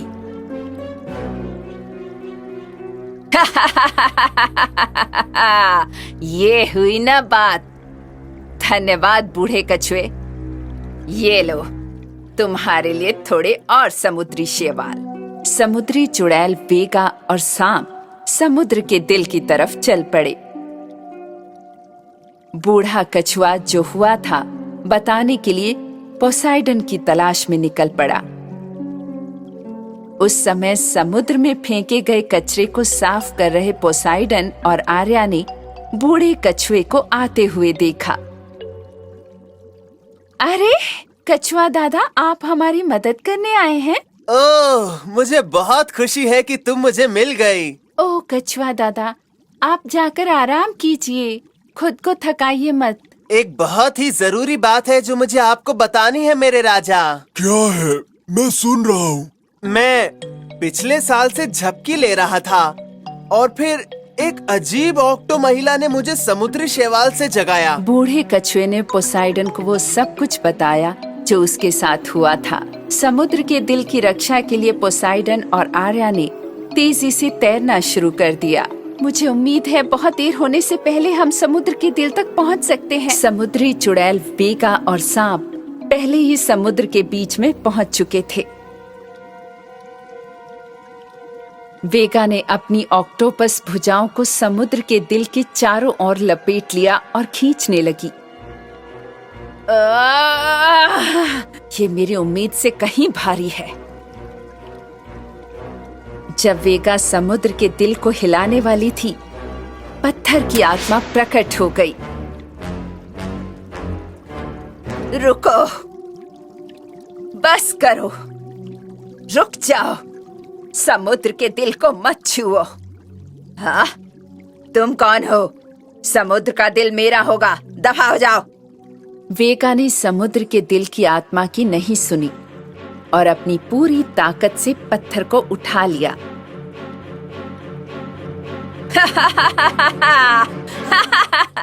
अब महासागरों पर मेरा पूरा नियंत्रण है। तभी पोसाइडन और नन्ही जलपरी आर्या आ गए। वेगा, समुद्र के दिल को तुरंत उसके स्थान पर रख दो, नहीं तो जल्दी ही सारा समुद्री जीवन खत्म हो जाएगा। तुम झूठ बोल रहे हो। जैसे ही वेगा ने समुद्र का दिल छीना, पानी ने अचानक अपना नीलापन खोना शुरू कर दिया। आसपास की मछलियां तैर नहीं पा रही थीं। समुद्री शैवाल और मूंगे धीरे धीरे गायब हो रहे थे। समुद्र का दिल भी अपनी सुंदर चमक खोने ही वाला था। वेगा, तुम भी हमारी ही तरह एक समुद्री जीव हो, तो इसलिए तुम भी गायब हो जाओगी। उसी समय वेगा ने महसूस किया कि वो अपनी ऑक्टोपस भुजाओं को हिला नहीं पा रही और वो डर गई। वे सच कह रहे हैं। अगर मैं गायब हो गई तो मैं गहरे समुद्री राज्य को जीत नहीं सकूंगी। आखिरकार वेगा समुद्र के दिल को वहीं छोड़ने के लिए सहमत हो गई जहां वो था।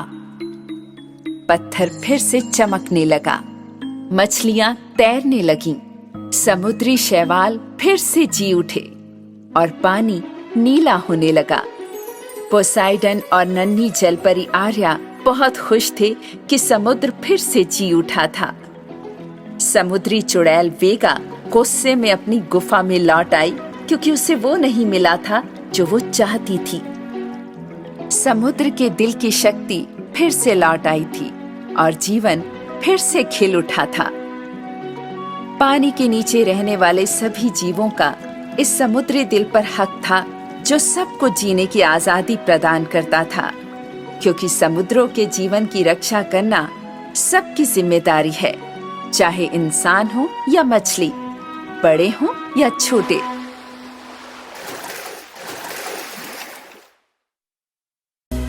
नन्ही जलपरी आर्या और बड़ी आग। एक बार की बात है, सुंदर जलपरी आर्या समुद्र के किनारे एक महल में रह रही थी। अपने मानवीय पैरों के कारण वो समुद्र तट पर आजादी से दौड़ सकती थी।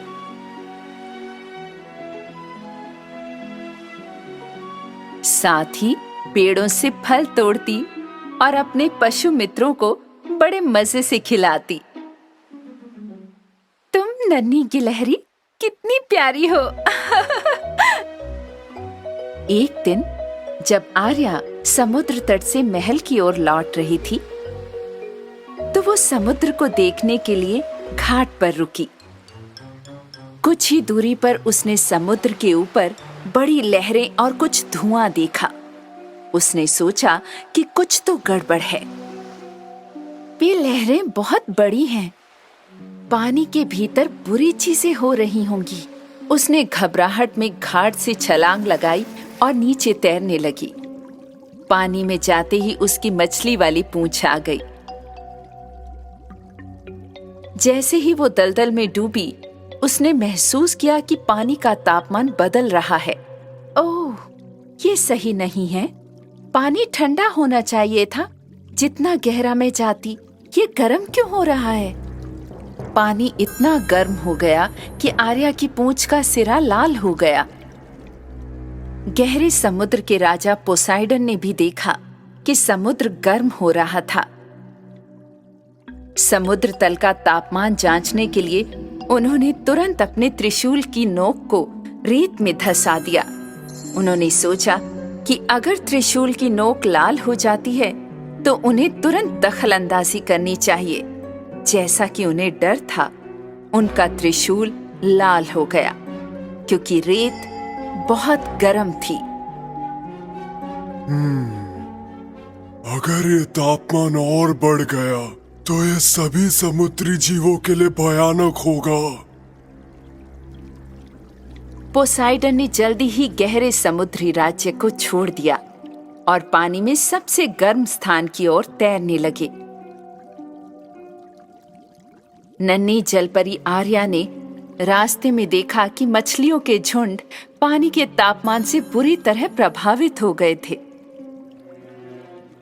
ठीक उसी वक्त नन्ही डॉल्फिन डॉल्फी आर्या के पास आई और उसकी पूंछ गर्मी से लाल थी। आर्या, मैं तुम्हें खोजने के लिए तैर रही थी। क्या चल रहा है? पानी इतना गर्म क्यों है? मेरी पूंछ देखो। हाँ, हमारी पूंछ लाल हो रही है डॉल्फी। हम इस गर्मी को बर्दाश्त नहीं कर सकते। देखो, मसल्स भी लाल हो रहे हैं। डॉल्फी, दूसरी मछलियों को पानी की सतह पर ले जाओ और मैं जाकर इस गर्मी की वजह का पता लगाती हूँ। जब नन्ही डॉल्फिन डॉल्फी बाकी मछलियों के साथ पानी की सतह पर तैर रही थी, आर्या ने उसे गर्म पानी से बचाने के लिए एक मजबूत जादुई पानी का बुलबुला बनाया। अपनी सुरक्षा के लिए बनाए इस बुलबुले की वजह से वो गर्म पानी के स्रोत के और नजदीक जाने में सक्षम हो रही थी। लेकिन समुद्र की दुष्ट ऑक्टोपस समुद्री डायन वेगा पर इस पानी की गर्मी का जरा भी प्रभाव नहीं था।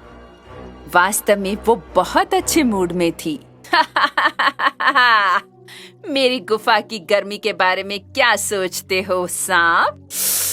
ये मौसम छुट्टियां मनाने के लिए बहुत शानदार है मेरी महारानी।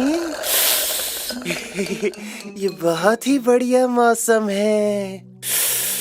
तो चलो बाहर की गर्मी को थोड़ा और बढ़ाते हैं और कुछ मजा करते हैं। समुद्री चुड़ैल वेगा ने अपनी गुफा के नीचे ऐसी जादुई आग लगा दी थी कि समुद्र का तल आग से जल रहा था। चलो इस आग को थोड़ा और बढ़ाएं ताकि सब मछलियां भाग जाएं और गहरे समुद्र का राज्य मेरा हो जाए। जैसे ही वेगा अपनी शक्तिशाली जादू से आग बढ़ाने वाली थी, वहां का राजा उसका भाई पोसाइडन उसके पास पहुंच गया। तुम ऐसा कैसे कर सकती हो? गर्मी के कारण हजारों मछलियों को अपना घर छोड़कर पानी की सतह पर भागना पड़ा है। तुम हमारी सारी दुनिया तबाह कर दोगी। पोसाइडन, दूर रहो, दूर रहो, नहीं तो मैं इस आग को और भी बड़ा और गर्म कर दूंगी। पोसाइडन ने वेगा की बात नहीं मानी और बहुत गर्म होने के बावजूद उन्होंने अपने जादुई त्रिशूल का इस्तेमाल किया और आग बुझाने की कोशिश की, लेकिन ये काम नहीं किया। तुम इस आग को कभी नहीं बुझा सकते पोसाइडन, अब पीछे हट जाओ। जब पोसाइडन पीछे नहीं हटा तो वेगा ने उन पर आग की गोलियां चलानी शुरू कर दी। वो अपनी रक्षा नहीं कर पाए। उनकी पूंछ गर्मी के कारण लाल हो गई। जब उनकी शक्ति कम हो गई तो वो कमजोर महसूस करने लगे और पीछे हटाए पानी की सतह की ओर जाने लगे। लेकिन चुड़ैल वेगा ने राजा को हराने का अवसर देखा तो उन पर जाल फेंका।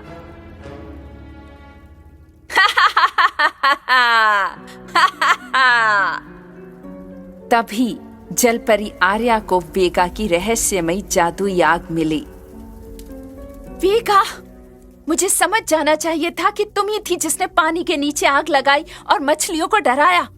दूर रहो आर्या, नहीं तो मैं तुम पर भी जादू कर दूंगी जैसे मैंने तुम्हारे पिता पर किया। आर्या, संभल कर, गर्मी बढ़ती जा रही है। वेगा ने जादुई आग को और भी गर्म और बड़ा बनाने के लिए अपनी ऑक्टोपस भुजाओं को हिलाया, लेकिन नन्ही जलपरी वेगा से बिल्कुल भी नहीं डरती थी क्योंकि वो सुरक्षात्मक बुलबुले के अंदर सुरक्षित थी।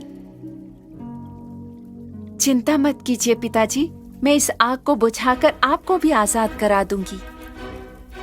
आर्या ने अपनी सारी शक्ति इकट्ठी की और उस बुलबुले के साथ आग के पास पहुंची, लेकिन तभी वेगा ने अपनी ऑक्टोपस भुजाओं से नन्ही जलपरी पर आग की लपटें फेंकना शुरू कर दिया। आर्या की सुरक्षात्मक बुलबुले ने लपटों को रोका और उसकी रक्षा की। मैं इस बड़ी आग को बर्फ की सिल्ली से बुझा सकती हूँ। जलपरी आर्या ने तुरंत अपनी ताकत पर ध्यान केंद्रित किया और अपने हाथों में एक छोटी सी बर्फ की सिल्ली बनाई। उसने बुलबुले से बर्फ की सिल्ली को बाहर उड़ा दिया और ये तब तक बढ़ती गई जब तक कि वो बहुत बड़ी नहीं हो गई। समुद्री चुड़ैल वेगा की आंखें फटी की फटी रह गईं जब उसने बर्फ की सिल्ली के आकार को देखा। ओह नहीं, नहीं! बर्फ की सिल्ली आग पर इस तरह गिरी कि समुद्र के तल पर लगी सारी आग बुझ गई और जलपरी आर्या ने अपने पिता पोसाइडन को बचा लिया जो जाल में फंस गए थे। पोसाइडन ने वेगा की तरफ अपना शक्तिशाली त्रिशूल लहराया और उसे दूर, बहुत दूर गहरे पानी में भगा दिया। नहीं!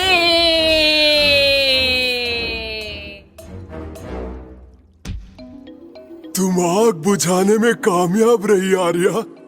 सभी समुद्री जीवों की ओर से तुम्हारा धन्यवाद। जब पानी का तापमान सामान्य हो गया तो सभी मछलियां, मसल्स और कछुए खुशी खुशी अपने घर लौट आए। हम फिर से सुरक्षित हैं। हो गया।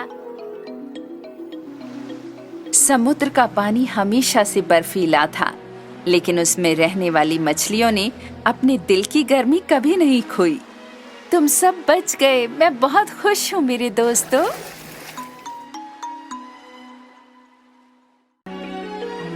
नन्ही जलपरी आर्या और हिमखंड का जादू। एक बार की बात है, दूर देश में समुद्र के किनारे एक सुंदर महल था। इस महल का राजकुमार एडवर्ड बहुत सुंदर और शक्तिशाली नौजवान था और प्रिय राजकुमारी थी जलपरी आर्या। एक तेज हवा वाले दिन प्रिंस एडवर्ड और आर्या अपने दल के साथ नई नई जगहों का पता लगाने के लिए एक यात्रा पर निकले। यात्रा के दौरान चूंकि चालक दल काम में व्यस्त था, प्रिंस एडवर्ड ने दूर क्षितिज को स्कैन करने के लिए अपनी दूरबीन से देखा। जलपरी आर्या हवा में हवा की गति को नियंत्रित कर रही थी। ओह, मुझे एक नई धरती दिख रही है। अरे वाह, नई धरती। बहुत सही। राजकुमार एडवर्ड ने तुरंत स्टीयरिंग को घुमाया जहाज को उस भूमि पर ले जाने के लिए जिसे उसने बहुत दूर से देखा था। हालांकि जहाज इतनी तेजी से जा रहा था कि हर कोई एक तरफ से दूसरी तरफ गिर गया और मानचित्रकार ने अपना संतुलन खो दिया, जिससे नक्शा समुद्र में गिर गया। अरे नहीं, नक्शा नक्शा नहीं, नहीं नहीं, कैप्टन कैप्टन, मुझसे नक्शा गिर गया। प्रिंस एडवर्ड ने देखा कि नक्शा लहरों में गायब हो गया है। ओ नहीं, हमें वो नक्शा चाहिए। आर्या, उसने नक्शा गिरा दिया। शायद हम बादलों का अनुसरण करके नेविगेट कर सकते हैं। आर्या और प्रिंस एडवर्ड ने आकाश की ओर देखा, लेकिन आकाश में बादल नहीं थे। जहाज पर सवार सभी लोग ये सोचने लगे कि बिना मानचित्र के इस समुद्र को कैसे नेविगेट किया जाए। इस बीच नाविकों द्वारा गिराया गया वो महत्वपूर्ण मानचित्र पानी के नीचे की दुनिया में रहने वाले 2 सिरों वाले सांप को मिल गया। आहा, इंसानों द्वारा गिराया गया एक और कूड़े का टुकड़ा। सांप ने नक्शा लिया और उसे पानी के नीचे की दुनिया की डायन वेगा के पास ले गया। मेरी आका, इधर उधर घूमते हुए मुझे ये कागज मिले। अगर आपको इनकी जरूरत नहीं तो क्या मैं इन्हें खोजी मछली को दे दूं? वेगा ने वो कागज उठाया जो सांप लाया था। उसने इसे देखा और महसूस किया कि ये एक खजाने की खोज वाला नक्शा था। ये खजाने की खोज का नक्शा है जिसे प्रिंस एडवर्ड इस्तेमाल करते हैं। सांप, क्या एक नक्शा? हाँ। तो हम इस नक्शे के साथ क्या करने वाले हैं मेरी आका? तुम्हारे 2 सिर हैं सांप, कम से कम एक का तो इस्तेमाल कर लो। दुष्ट चुड़ैल वेगा ने उस जहाज को ट्रैक करने की योजना बनाई जिस पर प्रिंस एडवर्ड और आर्या सवार थे, और जहाज को डुबो दिया। इस बीच आर्या ने फैसला किया कि वो पानी के भीतर खोए हुए नक्शे को खोजने की कोशिश करने के लिए समुद्र में नीचे जाएगी। समुद्र के पानी में गहरे उतरते ही उसकी जादुई मछली पूंछ वापस आ गई। बहुत देर होने से पहले ही उसकी सहेली डॉल्फी ने उसे ढूंढ लिया। डॉल्फी, हमने अपनी खोज यात्रा के दौरान अपना नक्शा गिरा दिया। क्या तुमने यहाँ आसपास कहीं नक्शा देखा है? आर्या, अगर कोई कागज का नक्शा पानी में गिरता है तो वो गीला हो जाता है, गल जाता है। आप शायद टुकड़े नहीं ढूंढ पाएंगे। हाँ, लेकिन ये एक महासागर की खोज का मानचित्र है। इसे वाटरप्रूफ पेपर से बनाया गया था। तो हम इसे खोजी मछली के पास जाकर उससे पूछते हैं। नन्ही जलपरी और डॉल्फिन तेजी से खोजी मछली की तरफ चल पड़े। खोजी मछली ने वो सब कुछ इकट्ठा किया जिसे लोग समुद्र में गिराते थे। उन्हें इस बात का एहसास नहीं था कि वेगा को पहले से ही नक्शा मिल चुका है और उसने प्रिंस एडवर्ड के जहाज के सामने एक खतरनाक बर्फ की चट्टान बनाने के लिए एक जादू का इस्तेमाल किया है। जब प्रिंस एडवर्ड जहाज चला रहे थे तो उन्होंने ध्यान से समुद्र की लहरों को देखा और ठीक समय पर बर्फ की चट्टान को देख लिया। उससे दूर जाने के लिए उन्होंने तेजी से स्टीयरिंग घुमाया। वो क्या था? हम लगभग एक विशाल हिमखंड से टकराने वाले थे। हे राजकुमार, अगर मुझसे वो नक्शा नहीं गिरा होता तो हमारे साथ ऐसा कुछ नहीं होता। अभी डेक पर चढ़ो और आगे की लहरों को देखो। समुद्री चुड़ैल वेगा ने पानी के भीतर मंत्र डालना जारी रखा और एक और बर्फ की चट्टान खड़ी कर दी। हम उस जहाज को डुबो देंगे स्नेकी। जब वेगा राजकुमार के जहाज को डुबाने की कोशिश कर रही थी, आर्या और डॉल्फी खोजी मछली के पास पहुंचे। हेलो खोजी मछली। ओह, नन्ही परी आर्या। Hello hello. क्या आप हमारी मदद करेंगी? हमने एक नक्शा खो दिया है। ये हमसे समुद्र में गिर गया, पता नहीं कहाँ। आपका नक्शा कैसा दिखता था? ये खास वाटरप्रूफ कागज से बना था, गोल गोल लिपटा हुआ। जलपरी आर्या और डॉल्फी खोजी मछली का इंतजार करने लगे। मुझे माफ करना आर्या बेटा, लेकिन मेरे पास ऐसा कुछ नहीं जैसा आपने मांगा था। आर्या और डॉल्फी खोजी मछली के पास से उदास होकर चली गईं। डॉल्फी, मैं वापस जहाज तक जाऊंगी और समूह का मार्गदर्शन करूंगी। मैं भी साथ चलूंगी। समुद्री चुड़ैल वेगा आखिरकार राजकुमार के जहाज को हिमखंडों से रोकने में कामयाब हो गई। जैसे ही एक तेज हवा जहाज की नोक से टकराने वाली थी, जलपरी आर्या आ गई। वेगा, आपको हमारे बारे में कैसे पता चला? ये हिमखंड क्या है? डॉल्फी ने देखा कि वेगा कागज का एक टुकड़ा पकड़े हुए थी। और यह देखो, उसके हाथ में कागज है। वो नक्शा होना चाहिए। क्या तुम इसे ढूंढ रहे हो? वो नक्शा वापस दे दो वेगा। वेगा ने अपने हाथ में आग जलाई और नक्शा जलाने ही वाली थी, लेकिन मरमेड आर्या ने एक बड़ी लहर भेजी और वेगा की हथेली में लगी आग को बुझा दिया। इस बीच डॉल्फिन डॉल्फी पानी में कूद गई और अपने मुंह से नक्शा पकड़ लिया। ये देखकर आर्या ने एक और बड़ी लहर पैदा की और वेगा पर फेंक दी। तो वेगा समुद्री चुड़ैल समुद्र में बहुत गहरे में डूब गई।